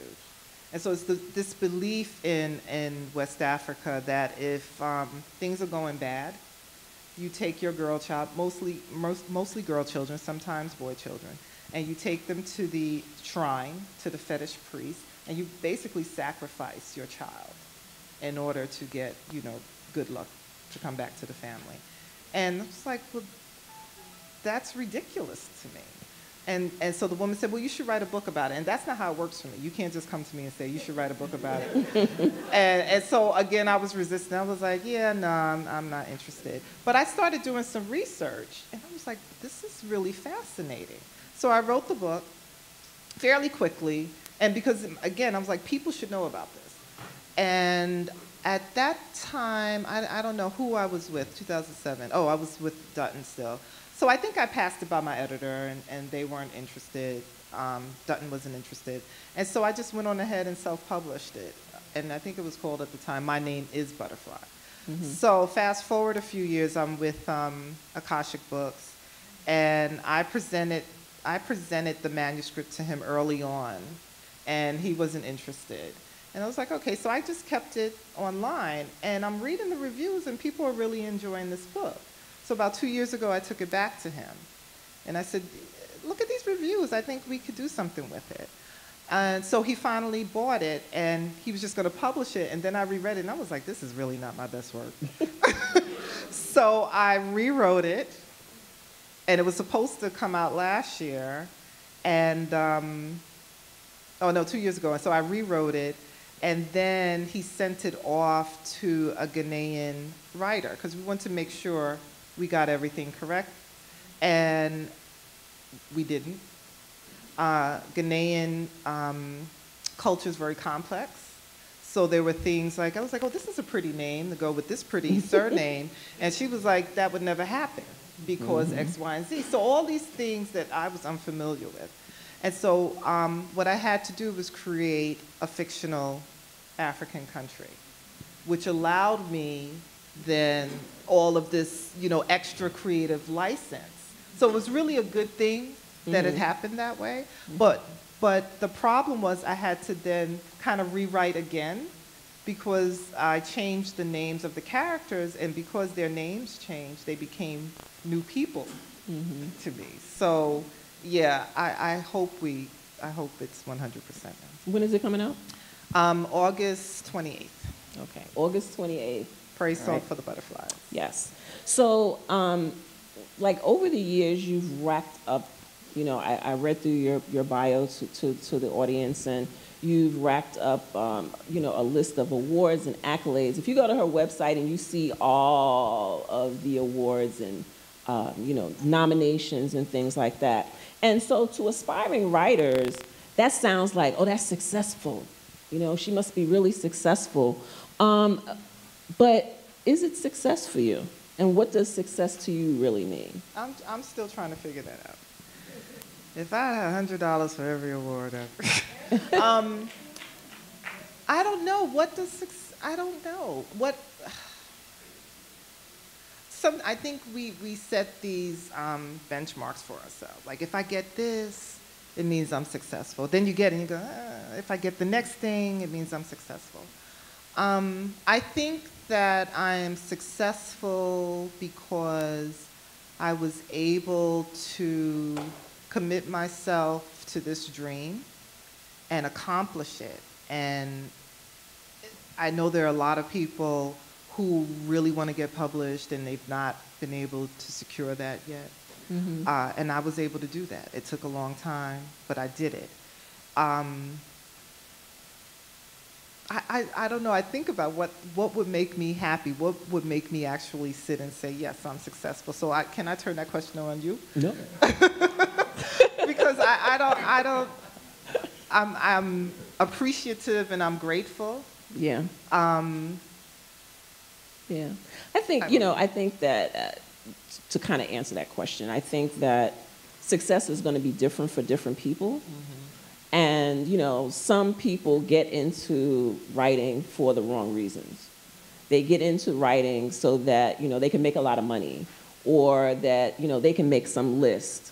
And if they don't, then they're not successful, or they feel like they haven't accomplished what they're supposed to accomplish. But the magic of writing is creating something from nothing. Mm-hmm. And not everybody can do that. That in of itself is, a level of success. So I think that, we have to kind of, that was a trick question. You have to choose your own success. If you went into it saying, my goal is to win the Pulitzer, and you never do, does that mean that you weren't successful? Yeah. So my last question, because we got the 10-minute warning like 15 minutes ago. So you represent, for both aspiring as well as established writers, the person that we can see, right? So therefore, if I see it, I can be it. So what is the one lesson that, that you've learned on your journey that you can share with those wanting to carve out their journey? I always say use your rejection as kindling. Let it fire you up. Because this art is very subjective. So if that one person or the 20 folk or even 100 said, well, this is no good, mm-hmm. There's no audience. That's my favorite. There's no audience for this work. There's an audience for everything. And you find and you create your own audience. So say take the good things from those rejection letters that will help fix your manuscript or fix your story. But don't bury yourself in the rejection. Because it's just one person's opinion. It's really just opinions. Mm-hmm. And that's it. I don't allow opinions to rule my life. And I always say, how many rejections will it take for you to stop? Mm-hmm. There's no number for me. I received 75 rejection letters for Sugar. And when I talk to my students, and they 75, oh my God, I couldn't take, 10. I went to bed after 10, I was like, then you don't really want it. Yeah. You don't really want it. You like the idea of it, but you don't really want it. You don't want to do the work. You don't want to do the work. Mm-hmm. Exactly. We're really, really tight on time. I did want to give maybe 2 people the opportunity to ask a question, before we transition into the next part of the program. So if you have a question, like really quickly, we can do that. Yes. My question is really quick and about those rejections. So what do you do? I'm going through an experience of getting used to no. And one of my mentors said, no doesn't mean anything but no. And I am at the 12, and I haven't done anything in 6 weeks that I was supposed to do, right? What do you say to yourself at the 25th no? They don't know what the hell they're talking about. And there you have it. Yes, absolutely. Some of the greatest books, you know, and movies were turned down hundreds of times before somebody said yes. And so, you know, it's up to you how much, and you have to have a thick skin because you write and, you know, this is your baby. You know, you're putting it out into the world and you want everybody to think how beautiful your baby is. But everybody ain't gonna like your baby. That's right. You know, it's just, and that's just the way that it is. Okay. And it's fine, because there's gonna be some place and someone that's gonna love it, and somebody out there is waiting for your story to be told. Yes? Did you go back and change anything after the 25th rejection? Or? Oh, it was constant. You know, I'm always editing. We're going to print for my new book, and I'm still sending stuff in, going change that word. It's just they have to just rip it out of your hands for you to stop. I can go back and rewrite every single novel that I've published. Oh, yeah. Yeah. Sure. Absolutely. Thank you all so very, very much. Thank you, Donna. Thank you, Bernice.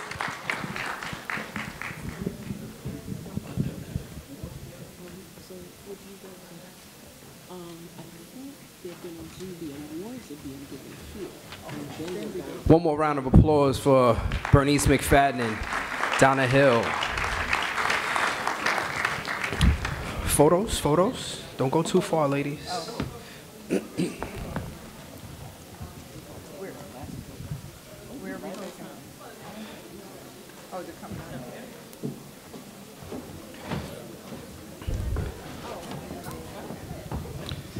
For anyone who is staying for the awards presentation, we just ask that you use this time to get any books that you would like to purchase. We're going to have a few minutes and a small opportunity for you to do so outside.